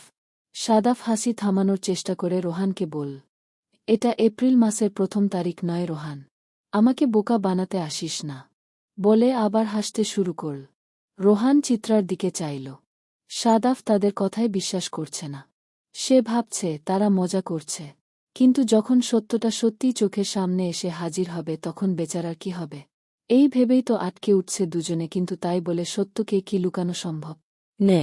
রোহান সাদাফের চোখে চোখ রেখে যথাসম্ভব গম্ভীর কণ্ঠে বল, Sadaf I am damn serious. রূপকথার বিয়ে হয়ে গেছে। আমি মজা করছি না। বিশ্বাস না হলে রূপকথাকে তুই নিজে কল করে জিজ্ঞেস করতে পারিস। সাদাফ থমকে গেল। তার ঠোঁটের কোণের হাসি নিমিষেই মিলিয়ে গেল।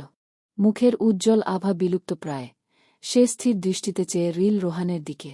রোহানের কণ্ঠে কিছু ছিল যা সাদাফ চাইলেও অগ্রাহ্য করতে পারল না। চিত্রা এগিয়ে আসলো সাদাফের কাছে। নিজের ফোন থেকে রূপকথার পাঠানো কিছু বিয়ের ছবি সাদাফের সামনে তুলে ধরল। সাদাফ অপলক দৃষ্টিতে চেয়েছিল। কিছুক্ষণ সব চুপচাপ থাকল। কারো মুখে কোনো কথা নেই। সাদাফ বসে আছে চেহারা। তার চেয়ে দেখলেই বোঝা যায় সে ভীষণ বিধ্বস্ত হয়ে গেছে ভিতর থেকে। রোহান, চিত্রা কেউ তাকে সান্ত্বনা দেওয়ার ভাষা খুঁজে পারছে না। চিত্রা আর রোহান সাদাফকে একটু ধাতস্থ হওয়ার সময় দিচ্ছে। রূপকথা সুখে আছে তো? হঠাৎ একটা নেতিয়ে পড়া কণ্ঠে প্রশ্ন করল সাদাফ। চিত্রা রোহান একে অপরের দিকে চাইল। রোহান একটি দীর্ঘশ্বাস ছেড়ে সাদাফের কাঁধে হাত রেখে বলে, হ্যাঁ, দুলাভাই অনেক কেয়ারিং। বাহ, তাহলে আমার রূপকথা সুখে আছে। এর থেকে বড় প্রাপ্য আমার কি হতে পারে একজন প্রেমিক হয়ে? বিকাল বেলা। রূপকথা রেডি হয়ে নিয়েছে। একটু পরই তো শিশির আর সানজিদ আসবে তাকে নিয়ে যেতে। রূপকথা আজ গাছ সবুজ কালারের জামদানি শাড়ি পরেছে। হাতে সবুজ রঙের কাচের চুড়ি এবং অনামিকা আঙ্গুলে শিশিরের দেওয়া গতরাতের উপহার। Diamond ring. রূপকথার আঙ্গুলে হালকা ঢিলা, তাই সে সতর্ক হয়ে রয়েছে প্রত্যেকটা মুহূর্তে। বারংবার সেদিকে চোখ বুলাচ্ছে আর মৃদু হাসছে। তার স্বামীর দেওয়া প্রথম উপহার, ভালোবাসার উপহার। অবশ্য রূপকথার জীবনে এটিকে হয়তো প্রথম উপহার বলা যায়। আজ পর্যন্ত বাবার বাড়ির থেকে তো কিছু পায়নি, শুধু অবহেলা বাদে। বাইরে তীব্র স্বরে হর্ন বাজল ৩ বার। রূপকথা তার হ্যান্ড ব্যাগ নিয়ে বেরিয়ে পড়ল। শারমিন আহসান বিশ্রাম নিচ্ছেন, তিনি আগের থেকেই জানতেন। তাই রূপকথা আর বিরক্ত করল না তার শাশুড়িকে। রূপকথা বাড়ির থেকে বেরিয়ে আসতেই দেখল শিশির গাড়ির সাথে হেলান দিয়ে দাঁড়িয়ে আছে। দৃষ্টি রূপকথার দিকে। আজকের আবহাওয়া গতকালের তুলনায় ভালোই আছে। ভালো রোদ হওয়ায় একদিনের মধ্যেই জল শুকিয়ে গেছে। শুকিয়ে উঠেছে আশেপাশের ভূমি। তবে বাতাসে একটি মিষ্টি বাতাস ঘুরে বেড়াচ্ছে। বৃষ্টির পর দিন হয়তো এমনই সুন্দর হয়। রূপকথা এগিয়ে গেল গাড়ির দিকে, খুবই সাবধানে। সে তার বাম হাত দিয়ে শাড়ির কুচি ধরেছে এবং ডান হাত দিয়ে আঁচল। শাড়ি পরে হাঁটার অভ্যাস এখনও ভালো মতো গড়ে উঠতে পারেনি, তবে আগের থেকে একটু উন্নত হয়েছে। এর সঙ্গে সে আরও সাবধান রিংয়ের জন্য। মনে মনে ভয় হয় তার যদি পড়ে যায়। শিশির সোজা হয়ে দাঁড়াল। তার হৃদযন্ত্রটা যেন মুহূর্তেই দ্রুত হয়ে উঠল। তার সহধর্মিনীর দিক থেকে চোখ সরাতে পারছে না। কি অপূর্ব সুন্দর লাগছে তার প্রিয়তমাকে। খোলা চুলগুলো বাতাসে উঠছে। চোখে গাঁত করে কাজল পড়েছে। ওষ্ঠাধরে লাগিয়েছে গাঁত করে মেরুন কালারের লিপস্টিক। আজ নাকে পড়েছে তার মায়ের নাকফুলটা। ছোটবেলা থেকে সে নাকফুলটাকে মায়ের নাকে শোভা পেতে দেখেছে। তার দাদি তার মাকে দিয়েছিল। হঠাৎ বাবার মৃত্যুর পর মা আর কখন এই নাকফুল পরেনি। শিশির জিজ্ঞেস করলে বলতো, আমার আর বয়স নেই এই নাকফুল পরার। তোর বউ আসুক, সে পরবে। এই কথাটা বললেও তার মা কখনো নাকফুলটা তার প্রথম স্ত্রীকে দেয়নি। তখন ব্যাপারটা নিয়ে ভাবেনি শিশির, কিন্তু এখন বুঝে তার কখনোই তার প্রথম স্ত্রীকে পছন্দ করতেন না। তাই এই নাকফুল তার প্রথম স্ত্রীর কাছে যায়নি। অবশ্য না যেয়ে ভালোই করেছে। নাকফুলটার উপর শুধু রূপকথারই অধিকার আছে। রূপকথা শিশিরের সামনাসামনি এসে দাঁড়াল। একদম কাছে দাঁড়াতেই শিশির অন্যমনস্ক স্বরে বলে উঠল, অপূর্ব সুন্দর লাগছে তোমাকে। শিশির প্রশংসায় পঞ্চমুখ। রূপকথা লাজুক হাসে। তার স্বামীর জন্য তার প্রশংসা করা যেন নিত্যদিনের অভ্যাসে পরিণত হচ্ছে। রূপকথা তা বেশ এনজয় করে। কারো বরকে তো কখনো এত সুন্দর করে নিজের বুঝের প্রশংসা করতে শুনেনি সে। তার স্বামী করে, মন্দ কি তাতে? রূপকথা আশেপাশে চেয়ে জিজ্ঞাসু দৃষ্টিতে শিশিরের দিকে তাকাল। সানজিদ ভাইয়া আসেনি? না, তাকে একদম কোণের বাড়িতেই দেখা যাবে বলে গাড়ির দরজা খুলে দাঁড়াল। রূপকথা শিশিরের দিকে তাকিয়ে মৃদু লাজুক স্বভাবে হেসে ভিতরে উঠে বসল। শিশির রূপকথার দিকে ঝুঁকে হাসকি স্বরে বলে, you are looking really pretty and hot baby. I am feeling really needy. বলে রূপকথার নরম তুলতুলে গালের দিকে অগ্রসর হল। গালে গাঁত চুম্বন করে দরজা লাগিয়ে দিল। রূপকথা কাঠ হয়ে গেল। লোকটার কোনো লাজ লজ্জা নেই। বাড়ির বাইরে যখন তখন শুরু হয়ে যায়। আশপাশটা কখনো দেখে না। রূপকথা লজ্জায় পুরো লাল হয়ে উঠল। সে শাড়ির আঁচল চেপে ধরে রিংয়ের দিকে একদৃষ্টে চেয়ে রিল। শিশির পাশে এসে বসতেই কিছুক্ষণের মধ্যে গাড়ি স্টার্ট হল। গন্তব্য সানজিদের এখনও না হওয়া হবু বুজের মা বাবার বাড়ি, চৌধুরী বাড়ি। আশরাফ চৌধুরী ঝুল বারান্দায় তার রকিং চেয়ারে বসে আছেন, চোখ বুজা। গতরাতে ঘুম হয়নি এক বিন্দু তার। কালের ঘটনা চোখের সামনে ভাসছে। কালকের পর থেকেই আহসান ইন্ডাস্ট্রির সঙ্গে সকল চুক্তি বাতিল হয়ে গেছে চৌধুরীদের। তার প্রতিফলন আজকের থেকেই পাওয়া শুরু করে দিয়েছে আশরাফ চৌধুরী। আহসান ইন্ডাস্ট্রির সঙ্গে পার্টনারশিপ নষ্ট হতেই কোম্পানির অন্যান্য শেয়ার হোল্ডাররা তাদের শেয়ার সরিয়ে ফেলছেন বা বিক্রি করে দিচ্ছেন। একদিনের ব্যবধানে চোখের সামনে আশরাফ চৌধুরীর সাজানো এত বড় একটি কোম্পানি ধূলিসাৎ হয়ে যাচ্ছে। তার শরীর আর চলছে না, মাথা কাজ করতে চাচ্ছে না। সবকিছুর দোষ কাকে দিবে সে? সম্পূর্ণ ব্যাপারে আদৌ কেউ দোষী, নাকি সে নিজেই নিজের জীবনের সবচেয়ে বড় খলনায়ক? আশরাফ চৌধুরী ভাবতে পারছেন না। মাথা ব্যথায় ফেটে যাচ্ছে। কেউ নেই এই মাথায় হাত বুলিয়ে দেওয়ার মতো। হঠাৎই আশরাফ চৌধুরীর মনে পড়ে গেল ২০ বছর আগের কিছু ঘটনা। রূপকথার মা নৌরিন চৌধুরী। তিনি যখনই বুঝত তার স্বামীর মাথা ব্যথা করছে, কিন্তু মুখে কিছু বলছে না, তখন তিনি চুপ করে এগিয়ে যেতেন স্বামীর কাছে। তখন আশরাফ চৌধুরী খাটে ব্যথায় চোখ বন্ধ করে পড়ে আছে। আচমকা নরম হাতের ছোঁয়ায় তিনি চমকে নৌরিন চৌধুরীর দিকে তাকাতেন। মুখে শান্ত হাসি নিয়ে তিনি স্বামীর কপাল পরম যত্নে টিপে দিচ্ছে। আহা কি হারাম! আশরাফ চৌধুরী চোখ খুলে বসলেন। আকাশের দিকে এক দৃষ্টে তাকিয়ে থাকলেন। তার চোখে বিষণ্ণতা। মনটা আজ ভীষণ খারাপ হয়ে গেছে। তার মন ভীষণ করে চাচ্ছে তার প্রিয় নরিনকে একটি বারের জন্য চোখে দেখতে। তখনই তার মনে পড়ে গেল রূপকথার কথা। মেয়েটাও যে হয়ে তার মায়ের একদম প্রতিরূপ। কখনো সঠিকভাবে পর্যবেক্ষণ না করলেও এখন বুঝতে পারে তার মেয়ের মাঝেই তিনি তার স্ত্রীকে খুঁজে পান। কিন্তু তাকে এখন চোখে দেখার সৌভাগ্যটা আর হবে না। ভাগ্য যেন আজ পরিহাস করছে তার। যখন মেয়েটি তাকে বাবা বলে ডাকতে চাইত, তখন চোখ রাঙিয়ে নিজের কাছ থেকে সরিয়ে দিত। আজ যখন মেয়ে তার থেকে অনেক দূরে চলে গেছে, অন্য কারোর রত্ন হয়ে উঠেছে, এখন যে তার মন কাঁদছে বাপ ডাকটা শোনার জন্য। এ যেন এক অভিশাপ। নরিনের অভিশাপ, তার অংশকে যত্নে না রাখার, অবহেলায় বড় করার অভিশাপ। একটা মেয়ের মনের অভিশাপ। তাই তো রূপকথার চলে যাওয়ার পর থেকে তার ভাগ্য যেন মুখ ফিরিয়ে নিয়েছে তার থেকে। সব জায়গা থেকে সে হেরে যাচ্ছে। সবই ভবিতব্য। আশরাফ চৌধুরীর অজান্তেই চোখের কোণে দিয়ে এক ফোঁটা জল গাল বেয়ে আসল। চলবে। জগতে কার সাথে কি ঘটবে তা বলা সত্যি দায়। এক জায়গায় প্রেমিকের মন ভাঙছে, অন্যদিকে একজনের সোনার সংসার তৈরি হচ্ছে, আবার একজন নিজের কর্মের শাস্তি পাচ্ছে। অজান্তে ভালোবেসেছি তোকে। লেখিকা রুদ্রিকা বেদী। পর্ব ১৯। গাড়ি এসে থামল একটি দুতলা বাড়ির সামনে। এই বাড়ির মালিকের ছোট মেয়েকে দেখতে এসেছে সানজিদের জন্য তারা। বাড়ির হাল দেখে বোঝা যায় বাড়ির মালিক খুবই কৃপণ। বিগত ১০ বছর ধরে কোনো রেনোভেশন করেনি বললেই চলে। শিশির আর রূপকথা গাড়ি থেকে নামল। আসার পথে তারা মেয়ে দেখতে আসা পাত্রপক্ষ হিসেবে যাবতীয় সকল জিনিসপত্র কিনে এনেছে। তার মধ্যে মেয়ের জন্য শাড়ি, পরিবারের লোকজনদের জন্য কিছু উপহার, আর মিষ্টি। এসবি রূপকথার কথা মতো কেনা হয়েছে। শপিং মলে যেয়ে শিশির চুপ করে শুধু রূপকথা যা কিনতে বলেছে সে শুধু তাই কিনেছে। রূপকথা তখনই বুঝতে পেরেছে শপিং করার বিষয়ে শিশির প্রচুর কাঁচা। শিশির আর রূপকথাকে দেখে এগিয়ে আসলো সানজিদ। তাদের আশেপাশেই কোথায় দাঁড়িয়েছিল, ওদের অপেক্ষায়। সানজিদ ব্ল্যাক কালারের একটা শার্ট পরেছে, সাথে ফর্মাল প্যান্ট। তাকে দেখে মনে হচ্ছে অফিসে এসেছে। রূপকথা তাকে দেখে ভ্রু কুঁচকে বলল, ভাইয়া আপনি মেয়ে দেখতে এসেছেন, কোনো মিটিংয়ে না। এমন ফর্মাল ড্রেস আপ কেন করেছেন? রূপকথার এহেন প্রশ্নে সানজিদ খানিকটা বিব্রত বোধ করল।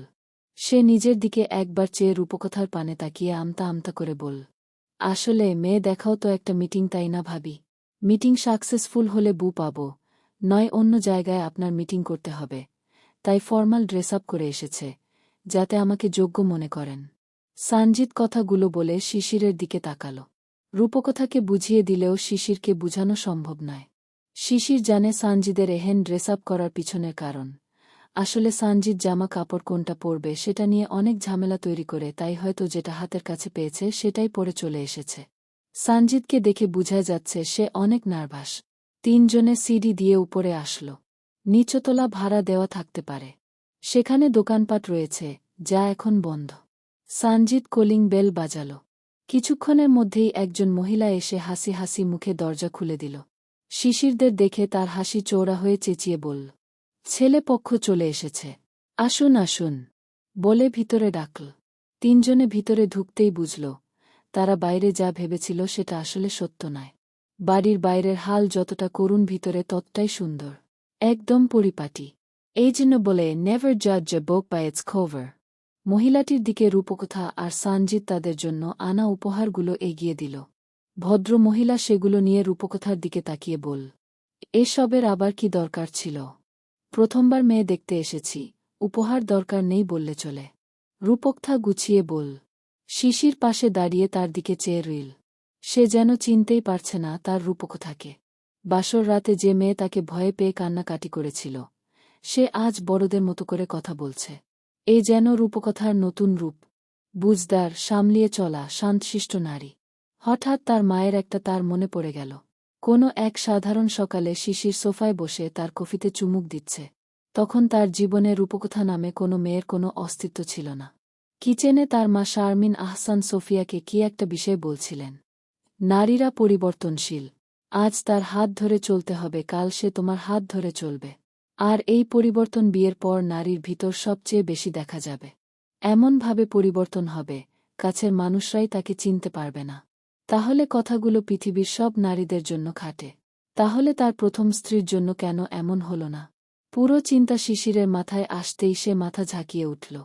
রূপকথা তার দিকে তাকিয়ে বলল, কি হলো আপনার? কিছু না সোনা।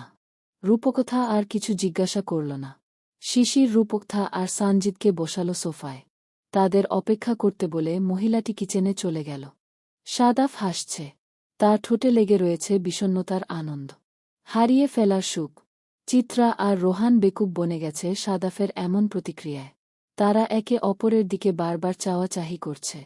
সাদাফ ভিতর থেকে সুস্থ আছে তো? সাদাফ হয়তো চিত্রা আর রোহানের চোখের ভাষা পড়তে পারল। সে সোজা হয়ে বসে চিত্রা আর রোহানের দিকে গাঢ় দৃষ্টি নিক্ষেপ করে বিষণ্ণ সুরে বলে, চিন্তা করি না, আমি সুস্থ আছি। যতদিন রূপকথা সুখে থাকবে তার সংসার নিয়ে আমি ততদিন সুস্থ থাকব। কি গাঢ় গলার স্বর!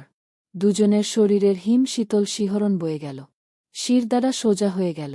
অদ্ভুত ঠেকছে সাদাফের গলার স্বর। রোহান আমতা আমতা করে জিজ্ঞেস করল, আর যেদিন ও অসুখী হবে সেদিন? রোহানের প্রশ্নে সাদাফ একদৃষ্টে চেয়ে রইল। কিছুক্ষণ চুপ থেকে শান্ত শীতল কণ্ঠে ধীরে ধীরে বলল, সেদিন আমি আবার আসব, রূপকথার প্রেমিক পুরুষ হয়ে। রোহান আর চিত্রার হৃদয় ভারী হয়ে আসল। একতরফা ভালোবাসা তারা অনেক দেখেছে, কিন্তু কাউকে কখনো এতটা পাগল হতে দেখেনি। এমন চরিত্র তারা শুধু উপন্যাসের পাতায় পড়ে অভ্যস্ত। বাস্তবে চোখের সামনে বসে থাকা দ্বৈধ ব্যক্তিত্বের অধিকারী এই পুরুষটিও তাদেরই একজন। দুজনের শরীরে কাঁটা দিতে লাগল। পরিবেশটা এতটাই ভারী হয়ে এসেছে যেন কেউ কোনো কথা বলতে পারছে না। সব নিশ্চুপ, চেয়ে রয়েছে সাদাফের দিকে। চিত্রা নিজের অজান্তেই মনে মনে দোয়া করল, হে খোদা, সামনের জন্মে এই পাগল প্রেমিক পুরুষকে তার রূপকথাকে দিও, এবং তখন যেন রূপকথাও তার এই পুরুষটির জন্য এতই পাগল থাকে। দিও খোদা। অনেকক্ষণ কেটে গেছে, কোনো সাড়া শব্দ নেই। অন্যদিকে সানজিদ নার্ভাস হওয়ার চক্করে ঘেমে একাকার হয়ে গেছে। ঘরে এসি চালানোর সত্ত্বেও এমন অবস্থা হচ্ছে, যা দেখে রূপকথা রীতিমতো ভয় পেয়ে উঠেছিল। তখন অবশ্য শিশির তাকে বুঝিয়ে বলে, চিন্তা করো না সোনা, সানজিদ নার্ভাসের জন্য এমনভাবে ঘামছে। এই বাড়ির থেকে বেরিয়ে গেলেই সব ঠিক হয়ে যাবে। প্রায় বেশ কিছুক্ষণ পর ভদ্রমহিলাটি কিচেন থেকে একটি ট্রেতে করে নাস্তা পানি এনে রাখল তিনজনের সামনে। তারপর হাসতে হাসতে চেঁচিয়ে উঠল, মুনকে নিয়ে আয় তো। এই মুনটা আবার কে? হয়তো মেয়ের নাম হতে পারে। নাম নিয়ে বেশি কিছু ভাবতে হল না তিনজনের। ভদ্রমহিলার ডাকে কিছুক্ষণের মধ্যে ঘর থেকে বেরিয়ে আসলো একটি মেয়ে। তার সঙ্গে রয়েছে বেনারসি পরা একটি মেয়ে। এই হয়তো কনে। মেয়েটিকে সামনে এনে বসানো হল। মেয়ে দেখতে ভারী মিষ্টি। গায়ের রং উজ্জ্বল শ্যামলা। কালো কেশ মাথা ভর্তি। চোখগুলো বড় বড়। এক কথায় দেখতে খুবই মায়াবী। রূপকথা মেয়েকে ভালোভাবে দেখে নিল। তারপর সানজিদের দিকে তাকিয়ে কি একটা জিজ্ঞেস করবে, তার আগেই থেমে গেল সানজিদকে দেখে। সানজিদের চোখ বড় বড় হয়ে গেছে। এক দৃষ্টে তাকিয়ে আছে মুনের দিকে। রূপকথা আর শিশির একে অপরের দিকে তাকিয়ে মুখ টিপে হাসল। রূপকথার আর প্রশ্নটা করার দরকার পড়ল না। সে তার জবাব পেয়ে গেছে। মেয়ে তার ভীষণ পছন্দ হয়েছে। না হলে চমকানোর কথা ছিল। এরপর আর কি? রূপকথা আর শিশির সানজিদের বিষয়ে সব খুলে বলল। ভদ্র মহিলা আসলে মুনের মা। আর আরেকটি মেয়ে যে মুনকে নিয়ে এসেছিল সে তার বড় বোন মাইশা। মুনের বাবা ৩ বছর হয়ে গত হয়েছেন, তাই সব কিছুই তাদের মা দেখেন। অনেকক্ষণ কথাবার্তার পর সানজিদ আর মুনকে একটি ঘরে আলাদা পাঠানো হলো কথা বলার জন্য। রূপকথার চোখ মুখ জল জল করছে। তাকে দেখে মনে হচ্ছে সবকিছুতে সে সবচেয়ে বেশি আনন্দ পাচ্ছে। শিশির রূপকথার কানের কাছে মুখ নিয়ে ফিসফিসিয়ে বলল, আবার বিয়ে করতে চাও? চলবে। অজান্তে ভালোবেসেছি তোকে। লেখিকা রুদ্রিকা বেদী। পর্ব ২০। রূপকথা বিস্মিত হয়ে তাকালো স্বামীর পানে। চোখ জোড়া বড় হয়ে গেছে তার। শিশির সেই হতভম্ব চেহারা দেখে ঠোঁট কামড়ে হাসছে। তাদের দুজনের সামনে মুনের মা আর বোন বসে আছেন বলে রূপকথা কিছু করতেও পারছে না। সে শুধু সামনের দিকে চেয়ে নিজেকে স্বাভাবিক রাখার চেষ্টা করে ফিসফিসে বলে, আবার মজা শুরু করলেন? মজা না, এবার সিরিয়াসলি।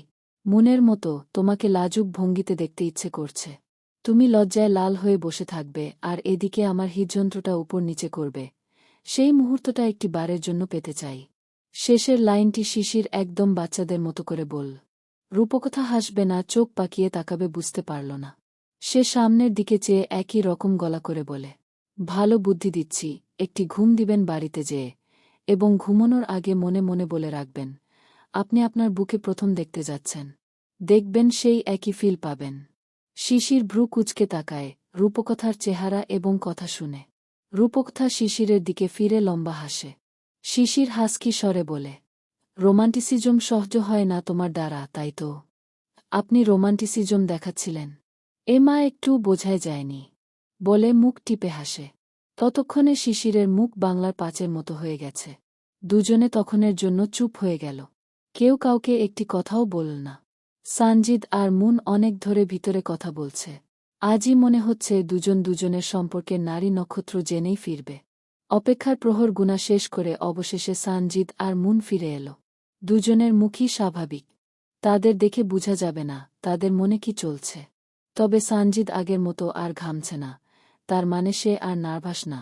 সুতরাং গণিতের মতো সবকিছু যোগ বিযোগ করে রূপকথা একটি উত্তর পেয়ে গেল। দুজনই তাহলে বিয়ের জন্য তৈরি।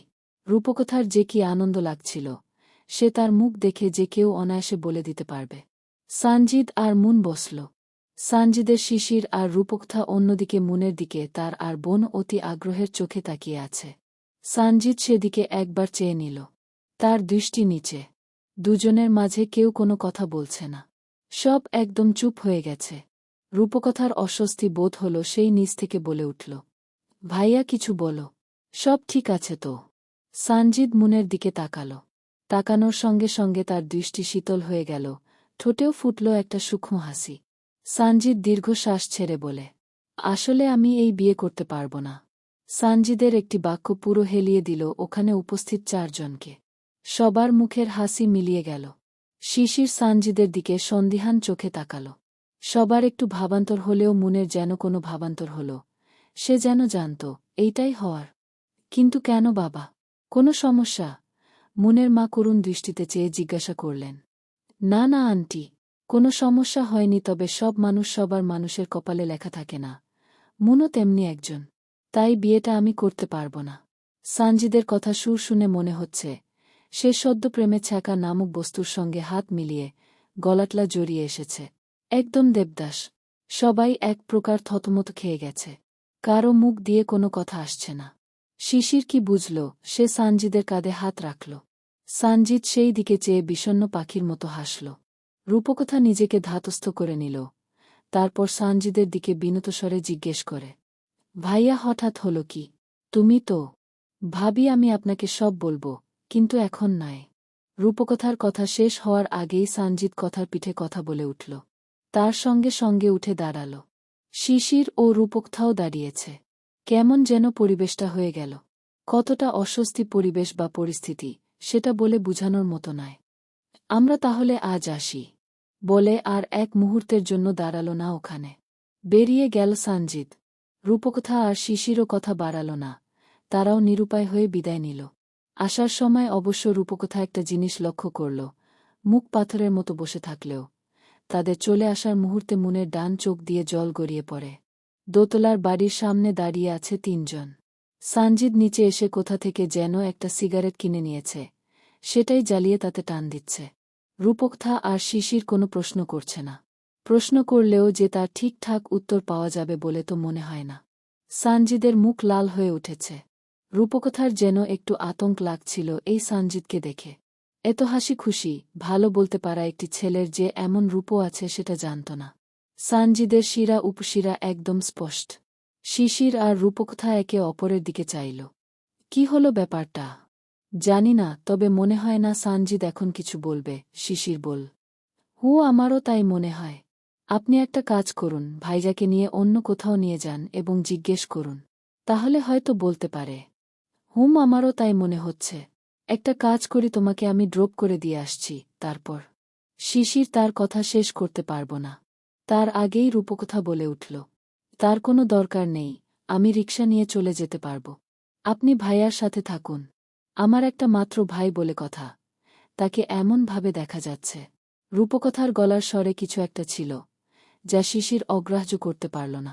কষ্ট হচ্ছে রূপকথার, শিশিরও হচ্ছে। সানজিদ তার সঙ্গে 7 বছর ধরে আছে। বকাঝকা করলেও তারও তো ওই একটাই ভাই রয়েছে। শিশির মাথা নাড়াল।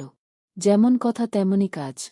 রূপকথার জন্য একটা রিকশার ব্যবস্থা করা হল এবং বলে দেওয়া হল, যেখানে নিয়ে যেতে বলেছি সেখানেই যেন পৌঁছানো হয়, না হলে খারাপ হয়ে যাবে। মাঝে মাঝে শিশিরকে মাফিয়া বলে মনে হয় রূপকথার কাছে। একদম উপন্যাসের সেই মাফিয়া ভিলেন কাম হিরোদের মতো পসেসিভ হয়ে ওঠে, কখনো একা ছাড়তে চায় না। রূপকথা এতে বিরক্ত না, উল্টে অনেক খুশি। এই পৃথিবীতে তাকে নিয়ে চিন্তা করার জন্য এখন মানুষ আছে। রূপকথা রিকশায় উঠার আগে সানজিদের কাছে গেল। সানজিদ রূপকথাকে দেখতেই সিগারেটের অংশ বিশেষ ছুঁড়ে মারল। রূপকথা মুখে হাসি আনার চেষ্টা করে বল, আমি এখন যাচ্ছি, তবে আপনার স্যার থাকছেন। তার সঙ্গে রাতে চলে আসবেন। আজ বাড়ি যেতে হবে না। তার কোনো দরকার নেই ভাবি। সানজিদের গলা কিছুটা গম্ভীর মনে হল, সচরাচর যেমন হয় না। তবে রূপকথা তাতে পাত্তা না দিয়ে একগাল হেসে বল, সেটা আমি বুঝব। আপনার বোনও আপনার বাড়ি যেতে বলেছে, আপনার দায়িত্ব কথা শোনা, আর প্রতিবাদ নয়। সানজিদ মাথা নাড়িয়ে বলল সে যাবে। রূপকথা হেসে বিদায় নিয়ে ফিরে এলো শিশিরের কাছে। শিশির রিকশার সামনে দাঁড়িয়েছিল। রূপকথা তার কাছ থেকেও বিদায় নিল। সাবধানে যাবে, এবং সাথে সাথে কল করে দিব। অবশ্য তোমার লোকেশন আমি জানবি। তারপরও রূপকথার ফোন শিশিরের ফোনের সঙ্গে কানেক্টেড। সব সময় শিশির যাতে তার বুঝের লোকেশন যাতে জানতে পারে।